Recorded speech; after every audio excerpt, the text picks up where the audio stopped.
Chapter 1601. The next day, when the sunlight shone into the room, the two of them who were hugging each other on the bed opened their eyes. Yun Luofeng moved his sore shoulders and glared at Yin Xiao. Next time, if you torture me like this again, get out of bed and sleep. I'll be gentler next time. Yin Xiao pulled Yun Luofeng into his arms as his lips curled into a faint smile. It's getting late. Let's get ready to leave this place. Yun Luofeng stretched his legs and slowly got up from the bed. Creak. The room door was pushed open and a young lady slowly walked in. She said respectfully, "Master, mistress, Lady Feng Yu ordered me to serve you." This young lady was from the Phoenix clan, and the Lady Feng Yu she mentioned was the leader of the group of phoenixes. Yin Xiao frowned. "Get out. I don't need anyone to serve me. Master, Lady Feng Yu ordered me to help Mistress dress." The young lady lowered her head and did not dare to look at Yin Xiao. The man's aura was too strong, so strong that it made her tremble in fear. Lady Feng Yu had long said that Master was hard to serve, but she did not expect him to be this hard. "No." Yin Xiao glanced at the young lady coldly and expressionlessly. "It's enough that she has me serving her." The young lady was stunned. She could not believe that the man in front of her was the master of the Phoenix clan. Was he going to serve Mistress personally? Not to mention the fact that men were superior to women. Even in the Phoenix clan, where the strong were respected, it was impossible for men to serve their women willingly. Master was indeed different from normal humans. Yes. The young lady cupped her fists and left. Yun Xiao frowned, and his handsome face was filled with a cold and murderous aura. Looks like I need to teach the Phoenix clan the rules. He actually barged into the room without reporting. "Yin Xiao, it's already late in the morning. Shouldn't we get up?" Wasn't that right? After being tormented by Yun Xiao for an entire night, it was already late in the morning. All right. Yin Xiao pursed his lips and smiled.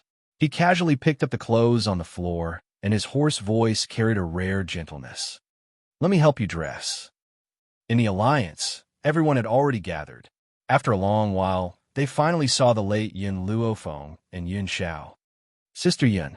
Xiao Yin giggled as she ran to Yun Luofeng's side.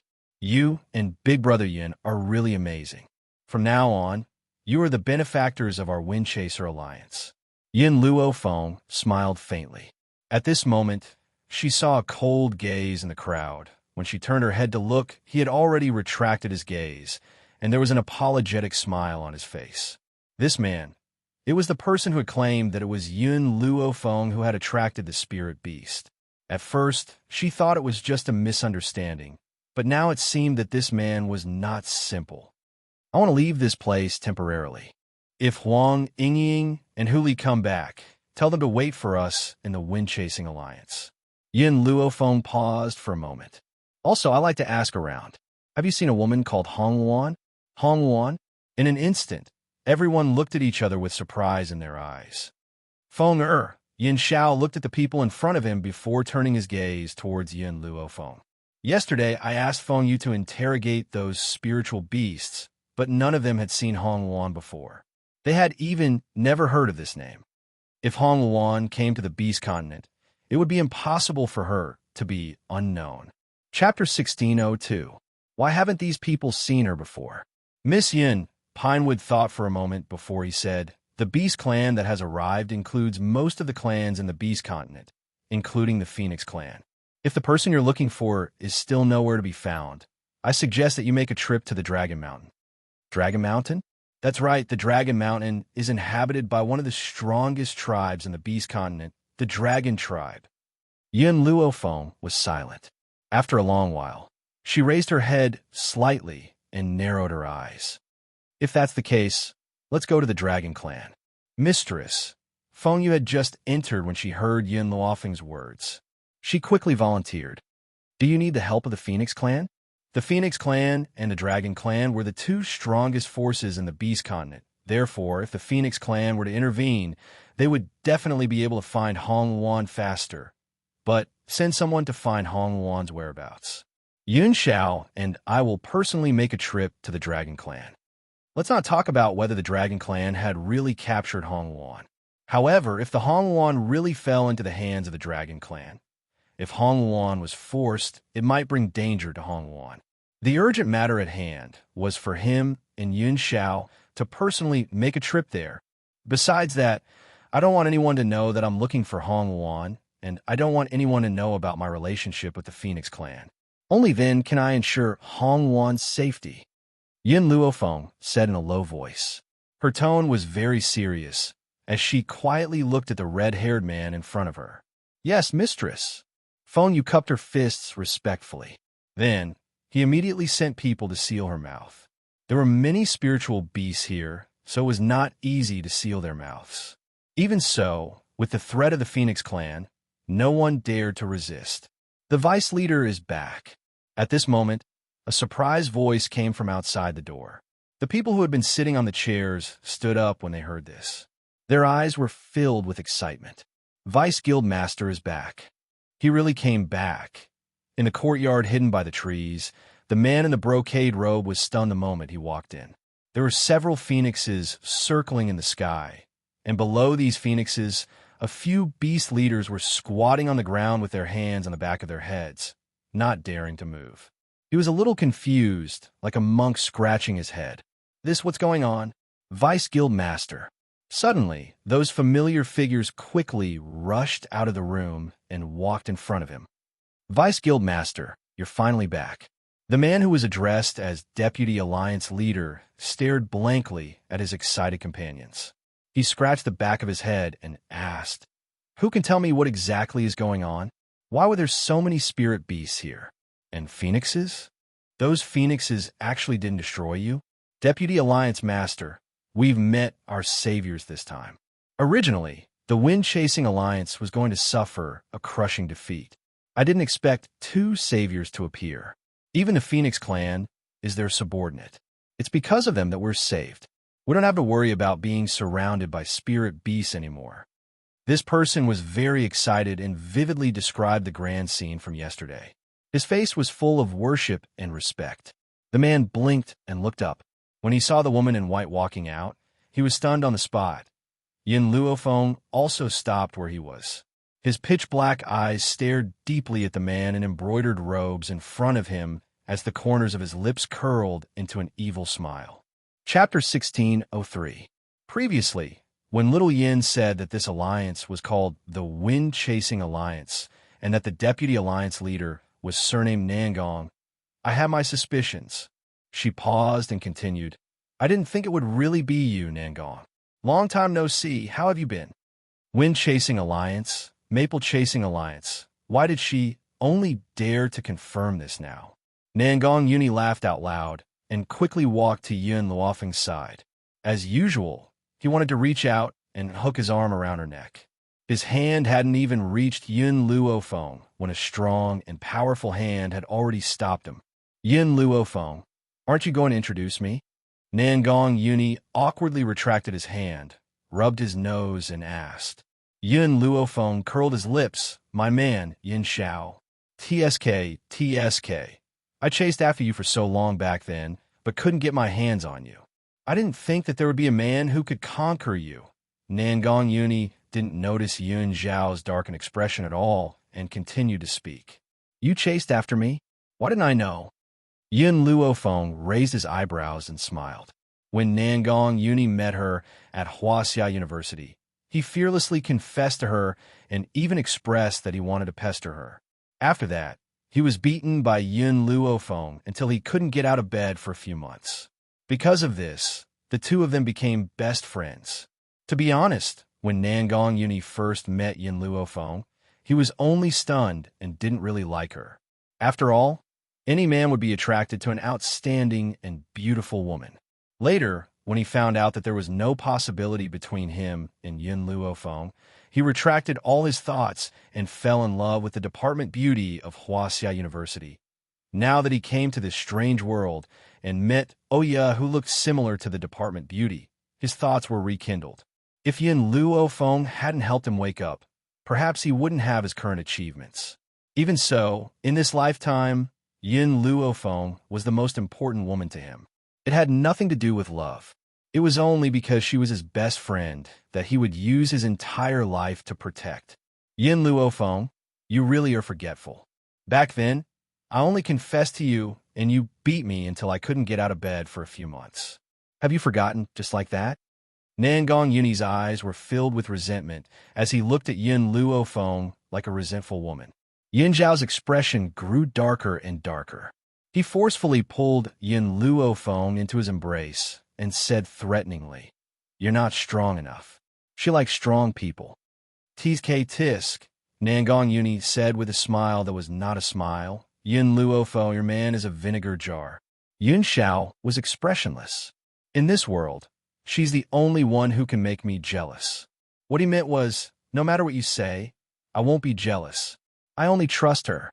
Vice Alliance Master, you know each other? Pinewood and the others were dumbfounded as they asked blankly. Nangong Yuni's lips curved into a smile. "That's right. She's the Alliance Master I told you about." Boom! Like a bolt from the blue. Everyone was stunned. Yin Luo Feng was their leader? God, were they dreaming? If Yin Luo Feng was the leader of the Alliance, wouldn't that mean that the wind-chasing Alliance would be on equal footing with the Phoenix Clan? Thinking of this, everyone's faces turned red, and they excitedly looked at Yin Luo Feng. Yin Luo Feng was stunned. "I didn't agree to be the Alliance Master. Yin Luo Feng, with our relationship, there's no difference between you being the Alliance Master and me being the Alliance Master. Furthermore, the wind-chasing Alliance was established for you. You won't be so heartless as to reject me, right?" Nangong Yuni looked at Yin Luo Feng with a wronged expression, as if he was forcing her to accept the wind-chasing Alliance. Chapter 1604. "All right, if that's the case, then I'll accept it," Yin Luo Feng shrugged. "Also, how did you come to the Beast Continent and establish the wind-chasing Alliance?" "Actually, it's a long story. Back then, after you left, I came across an opportunity. That opportunity caused my strength to change drastically. Coincidentally, the wormhole opened at that time, and I came to the Beast Continent. Unfortunately, this place is too complicated, and I've never been able to leave." Nangong Yuni recalled the past and sighed coldly. "All right, Vice Alliance Leader, didn't you say you were looking for someone? How is it? Did you find the person?" Pinewood pondered for a moment before asking. Nangong Yuni was helpless. "I didn't find her. I don't know where she went. Vice Alliance Leader, tell us the name of the lady you're looking for.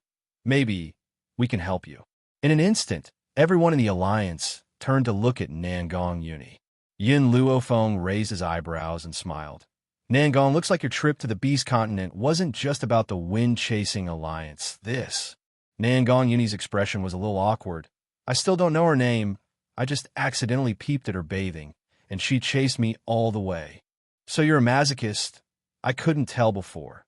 Yin Luo Feng gently stroked his chin, the smile in his eyes deepening. "But you can describe the lady's appearance. I'll let the Phoenix Clan help you find her." "Hong Yi." Nangong Yuni raised his head and looked at Yin Luo Feng. He said very seriously, "She wears red clothes. She is very beautiful, very charming. Her hair is very long. It can be described as a waterfall." Yin Luo Feng's face darkened. "Red dress? Beautiful? Long hair?" What was the difference between saying that and not saying it? Nangong Yuni was immersed in his memories. But her personality was more violent, and her temper was bigger. When she was chasing me, I accidentally touched her, and she was so angry that she almost chopped me into meat paste. Luckily, I ran fast, or else you wouldn't be able to see me, your brother again. Pinewood and the others were already dumbfounded. Touch someone's butt? That lady didn't kill you immediately. That was already very kind. Anything else? Yin Luo Feng continued to ask. "No, that's all I remember." Nangong Yuni shook his head and looked at Yin Luo Feng with a pleading expression. "Yin Luo Feng, we've been brothers for so many years. Please help me." Yin Luo Feng held his forehead and turned towards Yun Xiao with a troubled expression. "What do you think?" Yun Xiao's cold eyes swept towards Fengyu, scaring Fengyu so much that she nearly knelt down on the ground. She wanted to cry, but had no tears as she said, "Master, Mistress, we will do our best to find him. This brother of the Mistress must find his woman." Nangong Yuni hastily corrected him. Don't say she's my woman. If that crazy woman heard it, I'll definitely be killed by her. If you're so afraid of her, why are you still looking for her? Yin Luofeng asked with a faint smile. Nangong Yuni's face twitched, his face full of awkwardness. That crazy woman has been chasing after me for so long. I'm not used to her suddenly not chasing after me. In reality, according to that woman's personality, it was impossible for her to let him go just like that. So, Nangong Yuni suspected whether or not she had encountered danger, so he left the alliance to search for her. Chapter 1605. Nangong, I have someone I want to find, and you have someone you want to find as well. Why don't we travel together this time? All right, Nangong Yuni laughed. Besides, even if that crazy woman wants to kill me again, with you by my side, you'll be able to protect me no matter what. Unfortunately, he had spoken too early. When he had found that woman, he realized that Yin Luofeng would not help him at all. Beast City. In the deep and serene courtyard, a young girl dressed in a light yellow dress floated like a fairy. Her beauty was unimaginable. Her skin was like white cream, delicate and delicate, so perfect that it would make one jealous. The eldest princess had long gnashed her teeth in hatred. Her tightly clenched fists sank deep into her palms as she glared hatefully at the beautiful young girl with skin as white as snow. In this beast city, she was the most perfect person. Who would have thought that her little sister, who had long been disfigured, would one day recover her beauty? How could this not make her hate her? Ili seemed to have noticed the eldest princess who was hiding in the dark. She gently lowered her face, her long eyelashes leaving a reflection on her eyelids. It made one feel pity for her. Her expression was cold and arrogant, like an undefeated chrysanthemum, emitting a delicate fragrance everywhere. Big sister, is there something you need from me? Seeing that she had been discovered, the eldest princess scoffed coldly and stepped forward. She stared coldly at Ili. Little sister, I'm here to tell you something. You've heard the rumors on the mainland recently. Many beastmen have gone to capture Hu Li and the others. Your lord's son-in-law has long been dismembered by the beastmen. Ili sneered. If Hu Li had really died, then your expression wouldn't be so ugly. In my opinion, those beastmen must have failed, right? Ha! The eldest princess laughed maniacally. Her smile was filled with anger and murderous intent. She had originally thought that Yin Luofeng and the others would undoubtedly die this time. She never thought that those beastmen would actually fail. That's right, the beastmen have failed.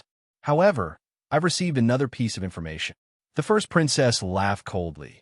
My little sister, perhaps you don't know the relationship between your prince consort and that human woman called Huang Yingying. Then I can tell you now. The eldest princess took a deep breath and said coldly, the two of them have already secretly plotted against each other. The reason why Hu Li became the prince consort was to make use of you. So, you're the one who is truly pitiful. Yuri's heart tightened, and her hands clenched involuntarily. Do you think I will believe you? The first princess smiled contemptuously. If Hu Li has you in his heart, why didn't he take you with him this time? Instead, he left you here? That's because he already has a wife. He's only with you to make use of you. Humans have always been sinister, but you trust them so much. Yairi's breathing was a bit rapid, and her face was slightly pale. She bit her lips and didn't make a sound. Hu Li already has a wife? No, impossible. He's never said that he has a wife. Seeing that her words had an effect, the eldest princess's eyes were filled with mockery. She slowly turned around and walked out of the courtyard. It was only after the eldest princess had left that Yairi's body staggered and almost fell to the ground. She laughed bitterly in her heart and said self-deprecatingly, Hu Li has been using me from the beginning. I've been willing to be used by him in order to make him stay. Since that's the case, what else can I hope for? Chapter 1606. Wasn't this a foregone conclusion? Then what else was she asking for? How could she hope for that man to turn around and look at her? Yairi gradually stood up from the ground. She lowered her eyes and clenched her fists. All of a sudden, she seemed to have figured it out and gradually raised her head. From the first day I met Hu Li, I've been dreaming of becoming his wife. However, as long as I can stay by his side, no matter what my identity is, I have no regrets. Unless... Ellie's eyes were filled with determination. Unless he doesn't need me. With that, Ellie slowly walked towards the courtyard. She had just walked to the entrance of the courtyard when she was blocked by several Leopard Clan cultivators. Princess, the king is still unconscious. You cannot leave the Leopard Clan. Get out of my way. Yari's expression turned cold. I'm going to find Huli. Princess, you can't be impulsive. The Panther Clan can't do without you to preside over the overall situation. At the very least, you have to wait until the king wakes up. Scram! Illy shouted. In an instant, a powerful force slammed into the bodies of these experts, causing them to take a few steps back. Then, under the pleading and despairing gazes of the crowd, Yairi had already stepped over the threshold. Yes, if spirit beasts wanted to stay with humans forever, there was only one way. That was a contract that went deep into the soul. Even if humans reached the end of their lifespan, as long as there was a chance for reincarnation, she would always wait for him. He would have no regrets in this lifetime. In a luxurious and exquisite room, the first princess was lying on the chaise lounge. Her eyes lit up as she listened to her subordinate's report. That fool, Ely, really left the Panther Clan? Her heart began to stir. Ely's talents surpassed hers, and she had regained her stunning beauty. The elders of the clan had long been partial to her. Unfortunately, this little fool was willing to leave the Panther Clan for a man. Wasn't this the same as giving him a chance? Ely is a woman who never fights for anything. If I were her, I would do everything in my power to keep the man I love by my side. Only a fool like her would allow the man she loves to leave. The eldest princess laughed mockingly, clearly disdainful of Ely's actions. Furthermore, judging from the situation, Ely was planning to follow Huli for no apparent reason. She was the dignified princess of the Leopard Clan. There were so many men in the world, so why did she have to love only one person? Roar! Just then, a dragon's roar rang out from the void, frightening the eldest princess so much that she fell off her chair and tumbled out the door. In the azure sky, a huge dragon was circling the entire void. His huge body blotted out the sky and blocked out the sun, causing the entire courtyard to become gloomy. Lord Dragon Race. The eldest princess looked at the huge dragon in the sky in surprise. A look of pleasant surprise flashed in her eyes. She had not expected the people of the Dragon Clan to arrive so quickly. Are you the one who leaked the news to our Dragon Clan? The giant dragon looked at the first princess coldly. Its voice was low and hoarse, but it contained a powerful force that struck directly at her heart. Yes, the first princess didn't deny her words. Unfortunately, that woman is no longer in my beast city. She joined the Wind-Chasing Alliance and joined forces with them to declare war against our beast clan. Wind-Chasing Alliance? The giant dragon snorted disdainfully. Is it just a group of lowly humans? If it weren't for the fact that our Dragon Clan has been rather busy lately, the Wind-Chasing Alliance would have long ceased to exist. Since that woman has joined the Wind-Chasing Alliance, there's no need for the alliance to remain. Chapter 16:07. A smile gradually appeared on the eldest princess's face, but it disappeared in a flash. Her eyes shone with a smug light. However, the giant dragon looked down at the eldest princess arrogantly. I will leave my traces wherever I go. So, boom! A loud noise suddenly rang out. The giant dragon in the sky spat out a dragon's breath, instantly destroying the entire courtyard. Some of the weaker people were directly turned into ashes by the dragon's breath. The eldest princess was already scared out of her wits.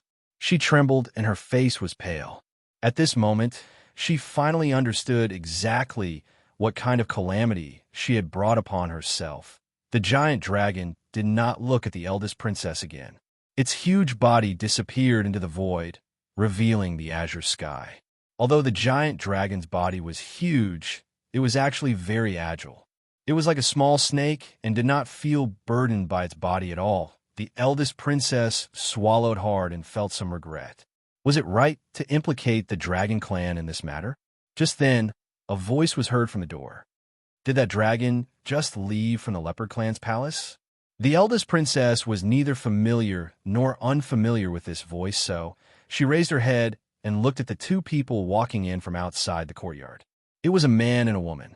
The man was like a demon, and his peach blossom eyes were full of charm. He was like a cunning fox. It was dangerous to be around such a person. The young girl standing next to the man was dressed in plain clothes. She was as agile as an oriole resting on a tree, crisp and moving. However, the young girl's eyes were cold, and her face was expressionless. Huli, the eldest princess, spat through gritted teeth when she saw the fox-like man. Huli raised her brows slightly. I'm here to look for Eli. I plan to take her away. A light flashed across the eldest princess's eyes when she heard this. She sneered and said, You're here to look for Eli? Humph. You've caused Eli's death, and you still dare to look for her? Caused Eli's death? Huli's face darkened. What do you mean by that? Explain yourself. The eldest princess's eyes were filled with intense hatred. I don't know how those friends of yours offended the Dragon Clan, but the Dragon Clan came to find trouble with them. In the end, the dragons failed to find your friend. Instead, they learned that Ili was related to you and killed her in a fit of rage. Boom!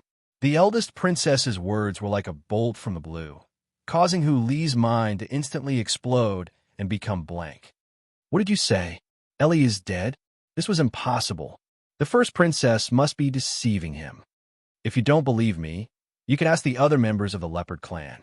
The eldest princess's eyes flashed as she spoke coldly. The hearts of the people of the leopard clan skipped a beat. They looked at each other and then turned to Huli. The eldest princess is right. The little princess has passed away. This leopard tribe guard's face was filled with sorrow.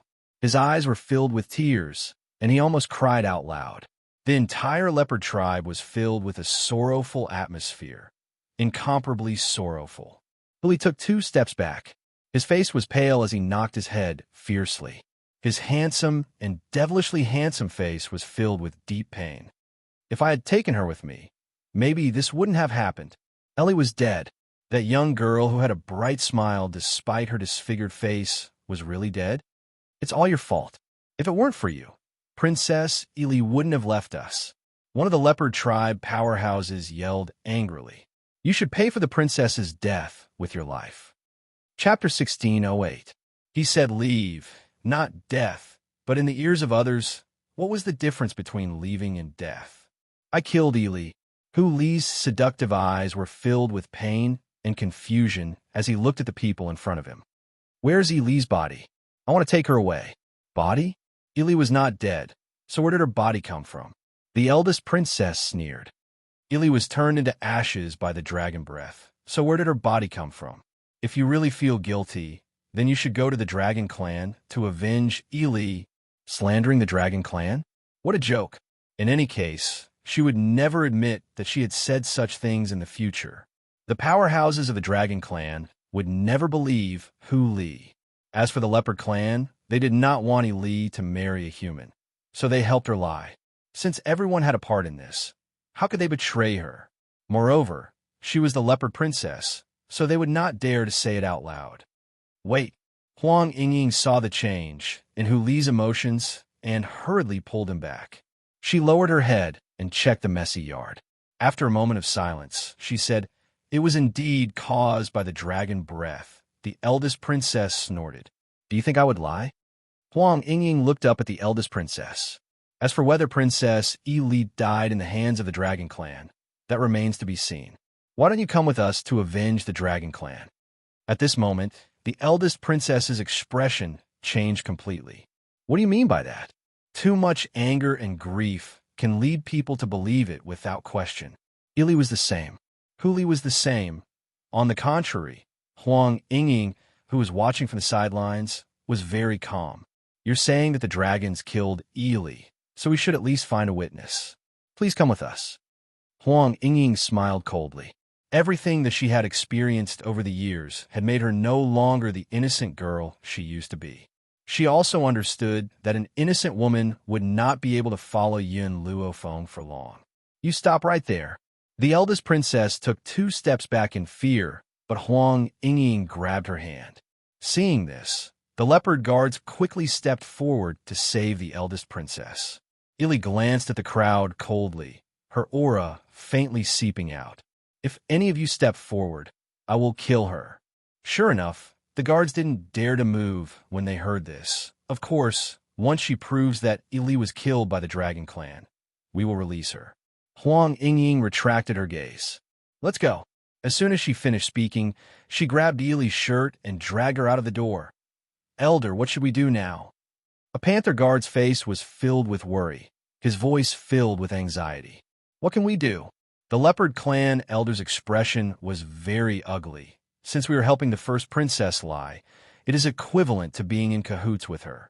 Furthermore, I see that the first princess is very familiar with the experts of the Dragon Clan. The Dragon Clan will believe her, so there is no need to worry too much. But the king is still in a coma, the little princess has run away, and the eldest princess has been captured. What should we do next?" Windchaser Alliance. Inside the tavern, everyone was drinking and chatting merrily. I didn't expect the battle between humans and spirit beasts to end so quickly. We don't have to hide anymore. Haha. Yeah, it's been a long time since I've had such a good drink. All these years, the Alliance has been in hiding. How could I still have the mood to drink? Today, I must drink to my heart's content. Chapter 1543. Chapter 1609. Pinewood's lips curled into a smile as he looked at his brothers who had gone through thick and thin with him. Indeed, ever since they had joined the Alliance, they had been living in hiding in order to prevent the spiritual beasts from finding them.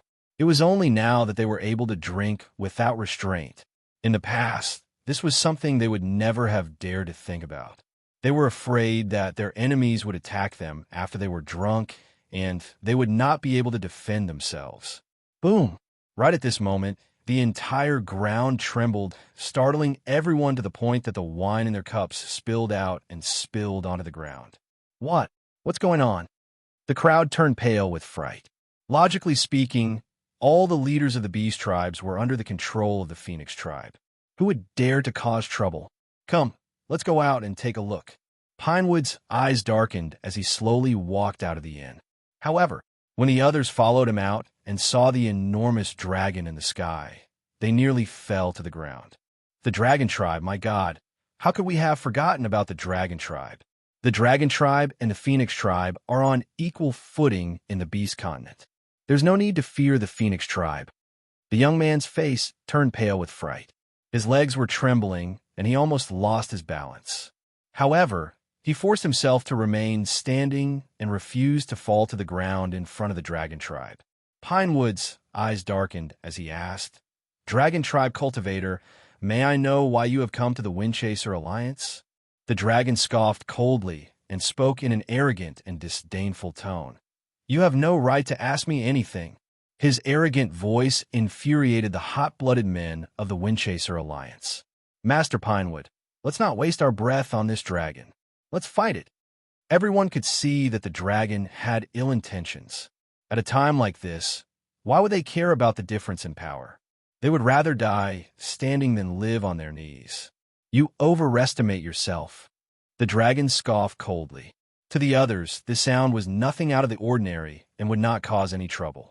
However, the man who had spoken spat out a mouthful of blood. His body swayed a few times before he fell to the ground. "Qinglin," Matsuki shouted and quickly stepped forward to catch the man's body that had fallen to the ground. His fingers hurriedly felt the man's pulse. "With my heart and liver shattered, there is no way to recover." Matsumoto's eyes were bloodshot. He slowly stood up from the ground, his voice trembling. "What have we humans done wrong? Why do the spirit beasts want to kill us?" Facing Pinewood's angry questioning, the dragon's deep voice was filled with disdain. "This is the Beast Continent, the world of us spiritual beasts. In the other continents, don't you humans treat spiritual beasts the same way? Any powerful spirit beast will be fought over and killed. Besides, didn't you enter the Beast Continent to form a contract with a powerful spiritual beast?" Song Mu was speechless. Indeed, to humans, if they saw a powerful spirit beast, they would want to take it for themselves. It was the same for spirit beasts. Whenever they saw a good-looking human, they would fantasize about taking them in for their own use. If he didn't obey, he could only beat him until he did. In this world, the strong are respected. There is no difference between spiritual beasts and humans. The strong have a right to enslave the weak. The dragon spat out a white mist from its mouth as its domineering eyes stared down at the group of insignificant humans. It was as if it was looking down at a group of ants. Now, all you need to do is hand over Yun Luo Feng, and I will leave a few descendants of the Windchaser Alliance. Chapter 16:10. Pinewood scoffed. The Alliance leader isn't in the Alliance. Even if she was, we wouldn't hand her over. Oomph. The giant dragon scoffed. You refuse a toast, only to drink a forfeit. If you want to die, I'll grant your wish. Roar. The giant dragon's furious roar echoed through the sky. A dragon's breath tore through the void and attacked the group of humans on the ground. Watch out. Xiaoxi shielded Xiaoyan with her body, shielding her from the crowd. Xiaoyan's body stiffened. He could feel a warm liquid slowly dripping onto his face. It was moist and carried the stench of blood. He slowly raised his head. At that moment, his heart trembled and tears almost rolled down his cheeks. Aunt Xiao, the woman in front of him, was bleeding from her orifices. The bright red blood stimulated his nerves and made his body tense up. Get out of here. Tell the Alliance leader not to go to the Dragon Clan. You mustn't. Don't go to the Dragon Clan. Bang. Xiaoxi punched Xiaoyan's chest. Xiaoyan's body flew out, and he tried to grab Xiaoxi in a panic. However, he could only watch as his companions moved further and further away from him. The giant dragon glanced at Xiaoyan coldly, but did not chase after him. He scoffed coldly and expressionlessly said, "He's just a half-beast human boy. I'm not interested in killing him. It's better to let him go. That way, someone will inform Yun Luo Feng." Xiaoxi's body could no longer support itself the moment she sent Xiaoyan away. She collapsed to the ground with a loud thud. Blood seeped out from under her body and stained the ground red. Xiaoxi. Pinewood's eyes were about to split open. Flames of anger shot out from his eyes as he turned towards the giant dragon in the void. Even if we die here today, we will die without regrets. The Alliance leader and the others will definitely avenge us. Avenge? The giant dragon spoke in a condescending tone. A bunch of insignificant humans want to seek revenge on the Dragon Clan. The Phoenix Clan is our Alliance leader's subordinate. Do you think the Alliance leader has the ability to avenge us? Pinewood clenched his fists. Huh. The dragon laughed maniacally. No wonder you dare to look down on the Dragon Clan. It turns out that you have the backing of the Phoenix Clan. How dare those little birds provoke the Dragon Clan? If the Phoenix Clan really dares to come, I'll shoot one if one comes. If a pair comes, I'll shoot a pair.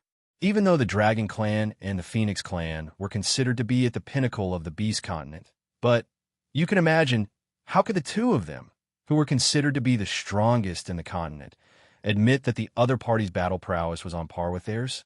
The dragons looked down on the phoenixes, and so did the phoenixes. Lord Pinewood, let's fight this dragon to the death. If we are unfortunate enough to die here, then we will continue to be brothers in hell. That's right. In any case, everyone would die one day. What was the difference between dying earlier or later? We can even go to hell to scout for the Alliance Master and the Vice Alliance Master. Perhaps it was because they were too afraid that these people suddenly said such insolent words to hide the trembling in their hearts. Motherfucker, I've had enough of these days of hiding. I'll go first, and you guys can follow me. A burly man cursed as he charged towards the giant dragon. His eyes were filled with madness. Stop right there. Pinewood shouted anxiously. Unfortunately, it was too late. The burly man had only reached the giant dragon when his body was instantly engulfed by the dragon's breath. Pinewood's pupil shrank. Before he could retract his outstretched hand, he saw another comrade disappear before his eyes. Chapter 16:11. Damn it, let's fight it out with him. His companions could no longer endure the anger and fear in their hearts. We can't let our dead brothers die in vain. That's right, even if we can't kill this dragon, we have to dig out its scales and use it as a sacrifice to our brothers' souls." Everyone recklessly rushed towards the dragon. Only the man who had slandered Yin Luofeng sneaked away while no one was paying attention. At this moment, everyone's eyes were on the dragon. Thus, no one noticed his escape. Blood dyed the ground red. The people of the Wind-Chasing Alliance were like heroic warriors. Even though they were facing the fear of death, they still did not retreat. They had enough of hiding. They might as well fight to the end. Even if they died, they would go to the Yellow Springs together and forge a new path, Dragon Clan. They arrived at a towering mountain peak. The terrain of this mountain peak was treacherous. Faintly, there was a strong sense of danger coming from the valley. Who dares to be so bold as to trespass into my Dragon Clan? A muffled sound came from within the valley. Not long after, a huge body rushed up and covered the entire sky. It's the Dragon Clan's mountain guardian dragon. Nangong Uni narrowed his eyes. Its strength is at the early stage of the Saint Monarch. The dragon in the sky heard Nangong Uni's voice and looked down at him. Its eyes were filled with arrogance and disdain. The deep voice was like a heavy hammer that ruthlessly smashed into the hearts of others. Humans? A group of insignificant people. Why have you come here? We're here to find someone. Yin Luofeng raised his head slightly. His evil eyes swept over the dragon in the sky. Our Dragon Clan doesn't have the person you're looking for. So, leave this place immediately. Otherwise, I won't let you leave Dragon Mountain. The dragon's voice was disdainful. It did not put Yin Luofeng in its eyes. In its opinion, it was already good enough for him to let her go. If she did not know what was good for her, then she could not blame him for being impolite. Oh, Yin Luofeng raised his eyebrows and smiled. Then I want to see how you're going to make me unable to leave Dragon Mountain. Oomph. The dragon's nostrils spewed out a white mist. Its eyes were filled with arrogance. I can't fulfill your wish. Roar. A loud roar resounded through the sky. The dragon's mouth gradually widened, and a powerful force was contained within it. Soon after, a dragon's breath was spewed out. It was as if the sun had fallen from the sky and dyed the entire sky. Bang. The dragon breath smashed into the ground. With Yin Luofeng as the center, everything within 100 miles turned into ruins. The giant dragon smiled proudly. Under its dragon breath, those 3 humans had no chance of survival. But the next scene caused the huge dragon's pupils to suddenly tighten, and its expression suddenly changed. The dust settled. The man stretched his hand forward. His black robes fluttered without any wind. He was as cold as a god of death. A powerful aura lingered around his body, causing a hurricane to form around him. Just now, her dragon breath was blocked by this man with a single hand? Impossible. When did humans become so powerful? Perhaps because she was blown by the hurricane beside the man. Her white clothes fluttered in the wind, and her fine black hair was like a waterfall, lightly brushing against the woman's cheek. It was so beautiful that people forgot to breathe. Whoosh. While the giant dragon was still in shock, the woman standing on the ground had already disappeared. Chapter 16:12. By the time he turned around, he realized that Yin Luofeng was already standing in front of him. The woman's eyes were filled with a sinister smile. The corners of her lips curled up into a smile, but for some reason, it gave off a creepy feeling. He had been the guardian divine dragon for so many years, but this was the first time he felt fear towards a human. Is your dragon race very powerful? The woman's lips curved up slightly as she asked with a smile. The giant dragon's voice wasn't as domineering as before, but it was still not to be outdone. That's right, our dragon race has always been very powerful. Is that so? Yin Luofeng smiled evilly. If that's the case, I want to know if your dragon race is more powerful or if my water dragon is more powerful. What? The giant dragon's eyes widened in shock. A dragon race actually submitted to a human? But before the giant dragon could react, Yin Luofeng suddenly raised his hand, and a transparent figure gradually appeared in front of him. This was a blue dragon with domineering and fierce eyes. It was even more ferocious, as if the giant dragon in front of it was only its food. Roar! The water dragon's roar reverberated through the entire sky, causing the mountains to tremble for a long time. This water dragon is only a soul. Why is it so powerful? A trace of panic flashed across the giant dragon's eyes. Even if he felt that this water dragon was only a great sage, but he didn't know why, but the water dragon gave him a strong sense of oppression. One could imagine how powerful the water dragon must have been when it was alive. In the void, two giant dragons stood facing each other. The giant dragon couldn't suppress the fear in his heart in the end. He turned around and wanted to escape, but an angry roar came from behind him, scaring him so much that he trembled and almost fell. For spirit beasts, the suppression was extremely strong. The water dragon was very powerful when it was alive. Even though it was only a soul now, it could still make other dragons feel fear, especially when the guardian divine dragon was only a low-level great sage. Bang! When the giant dragon turned to escape, he accidentally bumped into a figure. He hurriedly stopped in his tracks and looked at the man who seemed to have appeared out of thin air. The man was dressed in blue robes, and his handsome face was gloomy. He looked coldly at the divine dragon that was fleeing in panic. What happened? Lord Dragon Roar. The mountain guarding divine dragon was on the verge of tears. You're finally here. These humans said they were looking for someone in our dragon clan, and even sent a water dragon to threaten me. Oh! The blue-robed man stared coldly at the water dragon in front of Yin Luofeng. He laughed mockingly. A mere water dragon spirit can scare you to such an extent. Indeed, you can only be a guardian dragon forever. In fact, with the strength of the mountain guardian divine dragon, it was more than enough to become an elder. Unfortunately, this dragon was too timid and often ran away in the face of battle. In a fit of anger, the king demoted him to a mountain guardian divine dragon. I, Longin, never kill a nobody. So, tell me your name immediately. The blue-robed man raised his eyebrows slightly. His expression was condescending, and his tone was arrogant. The blue sword in his hand was pointed at Yin Luofeng, who was in the void. His arrogant eyes were mixed with disdain. Yin Xiao and Nangong Yuni had unknowingly arrived at Yin Luofeng's side. The two of them stood on her left and right, protecting her from any harm. Leave it to me, Yin Xiao said in a low voice. A little worm. I'll deal with him quickly. Chapter 16:13. You overestimate yourself. The blue-robed man's expression suddenly changed, and his gaze became even colder and arrogant. A mere human dares to provoke the dragon clan's dignity. Are you looking for death? Nangong Yuni was very displeased with the blue-robed man's attitude. He scoffed. Yin Luofeng, Yin Xiao, let me teach him a lesson first. If I don't beat him until he cries for his parents today, I will kneel down and call him father. Yin Luofeng? These three words suddenly fell into the blue-robed man's ears.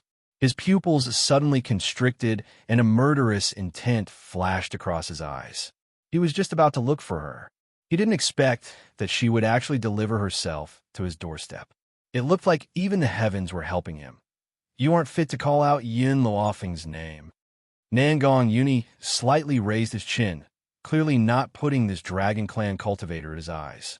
The blue-robed man didn't get angry. He laughed sinisterly. Yin Luofeng, hand over the fire spirit fruit. Fire spirit fruit? Yin Luofeng's brows furrowed slightly, and a cold light flickered in his eyes. I don't know what you're talking about. You still dare to play dumb at a time like this. The leopard clan's eldest princess has already told me that you have the fire spirit fruit in your hands. Hand it over right now. Maybe I can still spare your life on account of your sincerity. The blue-robed man extended his hand and ordered in a domineering manner. Yin Luofeng's eyes narrowed. He didn't expect that it was actually the leopard clan's eldest princess who was behind this. I don't have the fire spirit fruit. Yin Luofeng spread his hands. It's up to you whether you believe me or not.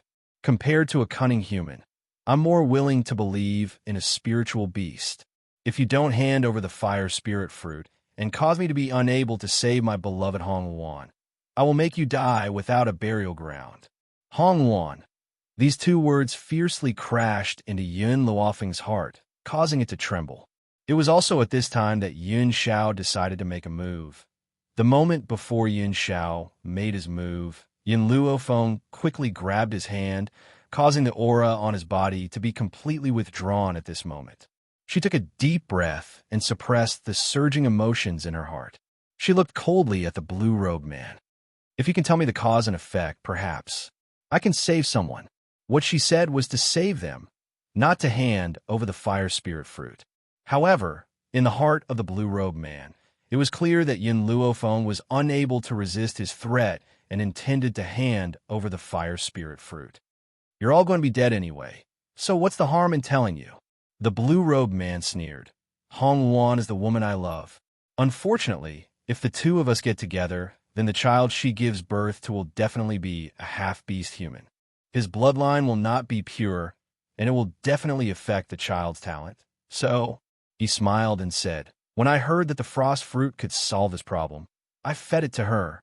Who knew that the side effect of the ice frost fruit would be so severe? We need the fire spirit fruit to save her." Yun Luofeng clenched his fists tightly, the anger in his heart almost bursting out. With Hong Wan's personality, how could she stay in the Dragon Clan to raise her children when her own life and death were unknown? Talk about love? So, all these signs pointed to the fact that Hong Wan was definitely being forced. However, in order to satisfy his own selfish desires, this dragon had actually forced Hong Wan to consume the ice frost fruit. She would never let him off. No wonder so many people couldn't find Hong Wan, so she had been captured by her Dragon Clan. Yin Luofeng smiled. This smile was extremely cold, and murderous intent burst forth from his pitch-black eyes. His domineering aura leaked outwards and was extremely demonic. Anyone who dares to harm her will be punished. Chapter 16:14. The blue-robed man was stunned for a moment before he regained his senses. His lips curled into a cold smile. "You know Hong Wan?" His smile was filled with cold, killing intent. His aura also gushed out at this moment, turning into a hurricane that lingered in the air. No matter what, he would not let anyone take Hong Wan away. Hong Wan was his. In this lifetime, she could not leave him. "Yin Xiao, don't interfere in this matter." Yun Luofeng raised her head slightly, her demonic eyes quietly staring at the blue-robed man in front of her. "This dragon, I want to deal with it personally." Yun Xiao hesitated for a moment before nodding slightly. All right, he had said that if she wanted to fight with her own strength, then he... So what if he stood silently behind her to protect her? He had never thought that Yin Luofeng was a woman that needed to hide behind a man for protection. Instead, she would do everything she could to protect the safety of the people around her. "Oomph." The blue-robed man snorted coldly. The smile on his lips was cold. "That's right. Hong Wan has been locked up by me. So what? She is my woman. She is destined to stay in the Dragon Clan and bear my children." Nangong Yuni stood behind Yin Luofeng and looked coldly at the blue-robed man who had provoked her. He clicked his tongue. This fellow is really not afraid of death. Yin Luofeng is the type of person that becomes stronger the more you provoke her. Yet, he still dared to say such words in front of her. Isn't this the same as thoroughly angering Yin Luofeng? Boom! Sure enough, a spiritual energy storm suddenly appeared above Yun Luofeng's head. This storm was very dangerous as it engulfed her entire body. The blue-robed man was a little surprised. Low-level Saint Monarch? This human girl was actually a low-level Saint Monarch?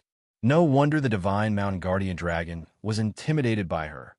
Unfortunately. So what if you were a low-level Saint Monarch? Our Dragon Clan's battle power far exceeds our own level. Otherwise, we would not have such a supreme position.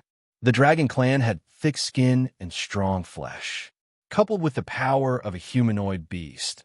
Under normal circumstances, a low-level Saint Monarch human would not be able to defeat a high-level Saint Venerable Dragon Clan. The reason why the Mountain Guardian Divine Dragon was intimidated was because it had not obtained the human transformation fruit and could not transform into a human. Yin Luofeng stared coldly at the blue-robed man. Her demonic and lazy face was now covered in a layer of evil coldness. Her slightly narrowed eyes were filled with a biting chill. Did you force Hong Wan to eat the frost fruit? Yin Luofeng's voice was evil, and his pitch-black eyes were filled with a cold light. You already know the answer. The dragon race was proud, and this pride would not allow him to bow his head in front of humans. If that was the case, how could he lie? Roar. The water dragon soul in front of Yin Luofeng let out an angry roar. Its body turned into a beam of water light that shot straight at the blue-robed man. The blue-robed man quickly retreated, his footsteps leaving deep marks in the void as he raised his hand to block the water dragon's attack. Bang! The water dragon slammed into his arm, and a cold feeling spread from his arm to his heart, causing his body to tremble. As a fellow water dragon, I can sense that this water dragon was very powerful when it was alive. Otherwise, it wouldn't have given me such a feeling. Unfortunately, he's already dead. The blue-robed man smiled disdainfully as he slowly walked towards Yun Luofeng. Swish, with a wave of his hand, a long sword formed from a water column appeared in his hand. Chapter 16:15. What threat does a dead dragon pose to me? The blue-robed man laughed coldly. He didn't seem to care about the water dragon's soul at all. More importantly, this water dragon's soul wasn't complete. It had been absorbed into Yun Luofeng's body, and because it couldn't be digested, it could appear in this form and fight for her. What if I add this to it? Yun Luofeng narrowed his eyes, and a dangerous glint flashed across his eyes. She slowly raised her hand with a loud bang. Endless flames emerged from Yun Luofeng's body and gathered in front of her, gradually forming a huge, ferocious beast. Roar! The beast retreated and let out an earth-shattering roar. Under this roar, even the mountains trembled. You can actually control water and fire, two opposing elements? The blue-robed man's expression changed. The water dragon and the flaming beast were actually in a state of balance in Yun Luofeng's body. However, have you forgotten that I'm also a water dragon? How can mere flame suppress me? Ha ha ha ha. That might not be true. Yun Luofeng smiled, and her eyes shone with a demonic light. In that instant, the flaming beast and the water dragon charged at the blue-robed man one after the other. In the sky, the dragon's roar shook the heavens. The flaming beast also quickly rose, and powerful flames instantly attacked the blue-robed man. The blue-robed man's expression finally changed when he felt the huge pressure brought by the flaming beast. His eyes were filled with fear, and he didn't dare to take the attack lightly anymore. He pointed his finger, and instantly a sky-blue transparent barrier appeared in front of him. Boom! Flames filled the sky. The bright flames dyed the entire sky like a gorgeous sunset. It was extremely gorgeous. Cough, cough. The blue-robed man staggered a little and almost fell to the ground. He coughed twice, and his blue robe became ragged. His eyes changed from the initial fear to anger. The dignity of the Dragon Clan cannot be challenged. You are fated to not leave our Dragon Mountain. At this moment, a cold voice with a deep sense of oppression came from the front. What happened? In the end, this action still attracted the other experts of the Dragon Clan over. Your Majesty. When the blue-robed man turned around, he saw the white-robed man behind him in a few flashes. There was joy in his eyes. Your Majesty, this human is extremely audacious and has come to challenge the dignity of the Dragon Clan. Your Majesty, please order the elders to take action and capture him. Under normal circumstances, the Dragon King would not go personally. His body was getting weaker by the day, and he was only holding on with his last bit of willpower. Of course, only the members of the dragon tribe knew about this. The white-robed man placed his hands behind his back and frowned at Yun Luofeng and the others. He said indifferently, "You came to my Dragon Clan just to challenge the dignity of the Dragon Clan. I'm here to find someone." Yun Luofeng's evil eyes swept towards the man in white. "The Dragon Clan has captured my friend. I'm here to take her away. If the Dragon Clan refuses to release her, I'll have no choice but to force my way in." The white-robed man's brows furrowed tighter and tighter as he turned to look at Long Yin. "What's going on?" Long Yin raised his head arrogantly, and looked at Yun Luofeng disdainfully. These humans are here to snatch my wife. Of course, I won't allow them to snatch my wife away. Your Majesty, please seek justice for me. Chapter 16:16. The man in white muttered to himself for a moment. This woman could actually injure Long Yin. Then these people's powers must not be ordinary. Their old ancestor had yet to appear, and the Dragon Clan was no longer the same as before. They could not afford to provoke any more enemies at this time. Hence, the man in white hesitated for a moment before saying, "Everyone, your friend has already become a member of my Dragon Clan. Please return and let bygones be bygones." How about that? Your Majesty, Long Yin's heart suddenly trembled. We can't let these people leave. This woman has a fire spirit fruit in her body. Only the fire spirit fruit can save Hong Wan. That's right. Only with Yun Luofeng's death could Hong Wan survive. After saying this, Long Yin turned towards Yun Luofeng. You said that Hong Wan is your friend. Then I believe you're willing to sacrifice yourself for your friend. If you watch her die without saving her, what right do you have to snatch Hong Wan from my hands? Yun Xiao swept a cold glance at Long Yin and slightly raised his hand. With a loud bang, a force hit Long Yin's chest, causing his body to instantly fly out. Before the Dragon Clan elders could react, they saw Long Yin's fallen figure. Their expressions changed drastically as they stared angrily at Yun Xiao. Human, how dare you be so impudent in front of us? Your Majesty, if we don't kill these people, how will our Dragon Clan have the face to stand in this world? The man in white did not speak as he stared unblinkingly at Yun Xiao's sleeve. Was he seeing things? Just at the moment when Yun Xiao had attacked Long Yin, he had clearly seen a small worm hidden in this man's sleeve. Furthermore, why did that little worm look so much like his old ancestor? Can you let me see what's in your sleeve? The man in white did not give a reply to the Dragon Clan elders' pleas. He raised his head and looked at Yun Xiao anxiously. The Dragon Clan elders were all stunned, not understanding why His Majesty was interested in a human sleeve. Could it be that this human man's sleeve was hiding some sort of treasure? Inside the sleeve, Little Worm curled up and cursed Yun Xiao in his heart.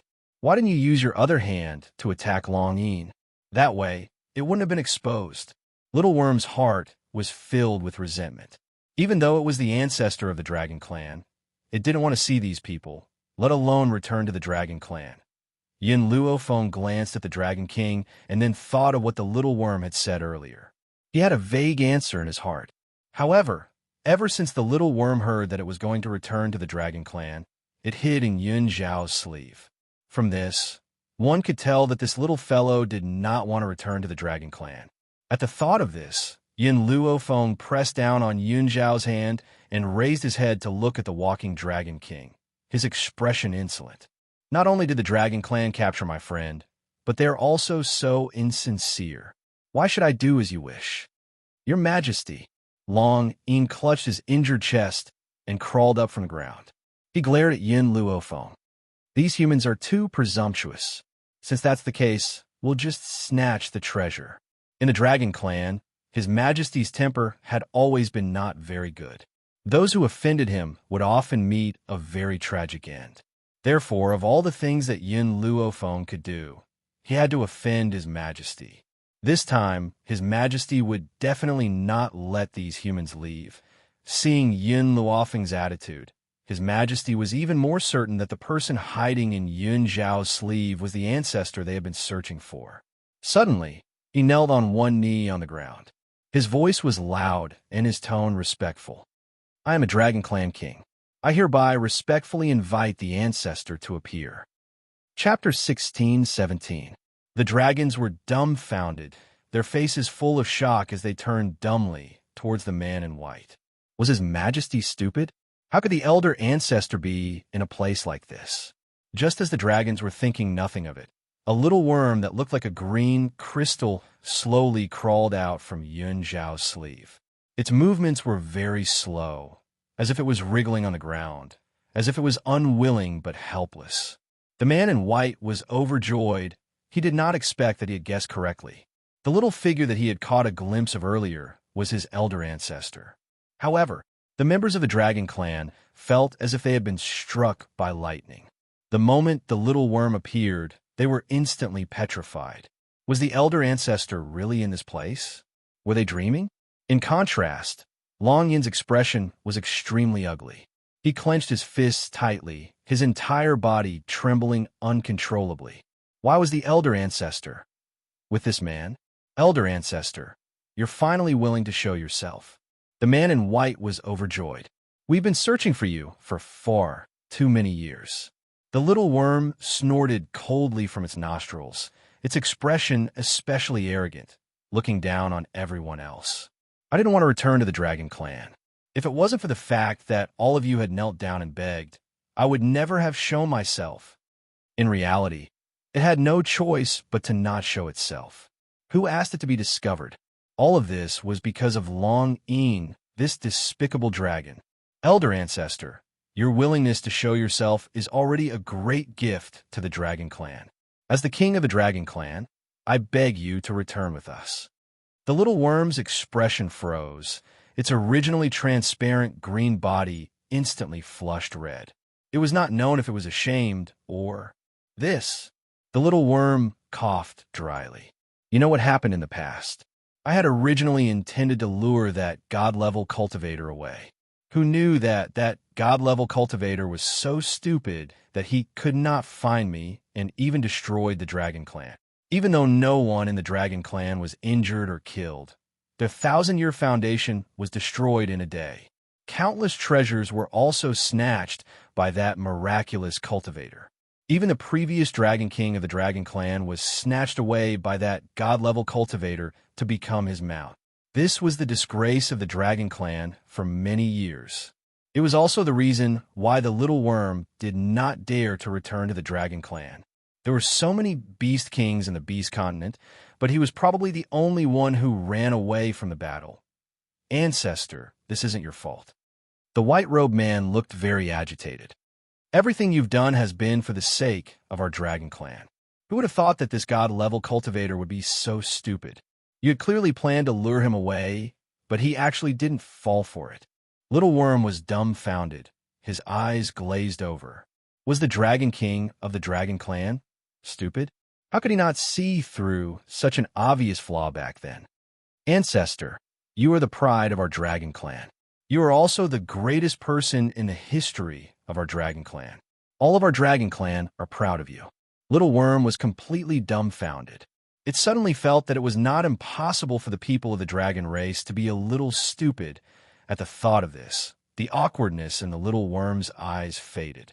It cleared its throat and said in all seriousness, "That's right, this ancestor is just that great." Even though the plan went awry, everything this ancestor did was for the sake of the Dragon Clan. For all of you to remember this ancestor for so long, this ancestor is indeed proud. The corners of Yin Luofeng's mouth twitched. She knew very well that this little worm was afraid of death. In order not to fall into the hands of that god-level cultivator, it had fled the Dragon Clan. Chapter 16:18. However, from her mouth, her cowardly behavior from back then had become a noble act. These Dragon Clan members were indeed stupid beyond words. No wonder Long Yin trusted the Leopard Princess so much. Little Worm looked pleased. That's right, he was not a coward who ran away from battle. He was the hero of the Dragon Clan. Welcome back, Elder Ancestor. The man in white curled his lips. Once the Elder Ancestor returned, the Dragon Clan status would immediately surpass the Phoenix Clan and become the #1 in the Beast Continent. Wait, Little Worm suddenly stopped the man in white, then turned to look at the pale Long Yin. What did you say just now? You wanted to marry my mistress, friend? You even wanted to kill my mistress and take away the fire spirit fruit? Cold sweat trickled down Long Yin's face. He opened his mouth, but couldn't say a word to defend himself. Wait a minute, mistress? The Elder Ancestor actually called this human woman mistress? The man in white opened his mouth in shock. Elder Ancestor, these two humans are not your slaves? He had always thought that these two humans were nothing more than the old ancestor's slaves. But, according to what the Elder Ancestor said, this cold man in black was actually his master? How was he able to subdue the Elder Ancestor? Idiot! Little Worm rolled his eyes. If he is not my master, why would I appear by his side? The man in white was speechless. What said seemed very reasonable. He could not refute it. Little Worm snorted and no longer looked at the man in white. Instead, he looked at the trembling Long Yin. I've been with Mistress for such a long time. Why have I never seen any fire spirit fruit? This was what the leopard princess told me. It's impossible. Suddenly, Long Yin came to his senses and widened his eyes in anger. Could it be that damned woman was lying to him? I want to see Hong Wan. Just at this moment, Yun Luofeng's evil voice sounded, causing the surrounding temperature to drop a few degrees. The man in white hurriedly glared at Long Yin. What are you waiting for? Bring this lady's friend here immediately. Long Yin's expression was ugly, his tightly clenched fists trembling slightly, but he clearly felt powerless. Yes, Your Majesty. No matter how Long Yin thought about it, he never imagined that Hong Wan would be related to the old ancestor. If he had known this earlier, perhaps he wouldn't have been so impulsive and paid the price that he couldn't recover from. However, Your Majesty, because of Hong Wan's body, she is unable to leave the ice bed. Therefore, we can only invite them to see Hong Wan. Hong Wan cannot appear. The man in white's face turned even uglier. He never thought that things would develop to this stage. Thinking of this, he glanced at the little worm carefully, afraid that the dragon's roar would provoke the elder ancestor. Then what are you waiting for? Hurry up and lead the way. In a snowy mountain cave, a woman in red lay quietly on an ice bed with her eyes gently closed. Her skin was snow-white like ice and snow, emitting waves of cold air. Suddenly, the sound of footsteps came from outside the door, causing her to open her eyes, and a cold light flashed in her eyes. What are you doing here? I've said it before, I'd rather die than become your wife. If you force me, I don't mind dying with you. Poochie. Suddenly, a soft laughter was transmitted over. Soon after, an extremely familiar voice entered his ears. Chapter 1619. Hong Wan, it wasn't easy for me to find you. Do you want to die with me? Hong Wan's body froze. She clutched the corner of her clothes tightly. Disbelief flashed across her pale face, and anxiety appeared in her black eyes. It's her? No, she's already dead. How could she be here? I must be hearing things. What? We haven't seen each other for more than 3 years. You're not even willing to look at me? The familiar, yet demonic voice was so close to her ears. Hong Wan's heart could no longer contain her excitement. She turned her head slightly. In an instant, the woman in white stood quietly at the entrance of the cave, which was illuminated by ice and snow. Sunlight poured down from the sky, landing on her peerlessly beautiful face. Her white robes were whiter than snow. She was so beautiful that one would forget to breathe. Yin Luofeng, this name was too old. It was so old that Hong Wan's eyes turned red. It's really you? Hong Wan, I'm here to bring you back. Yin Luofeng slowly walked in. Her steps were very light. However, in a few steps, she arrived in front of Hong Wan's window. Her slender and fair fingers gently grabbed her arm.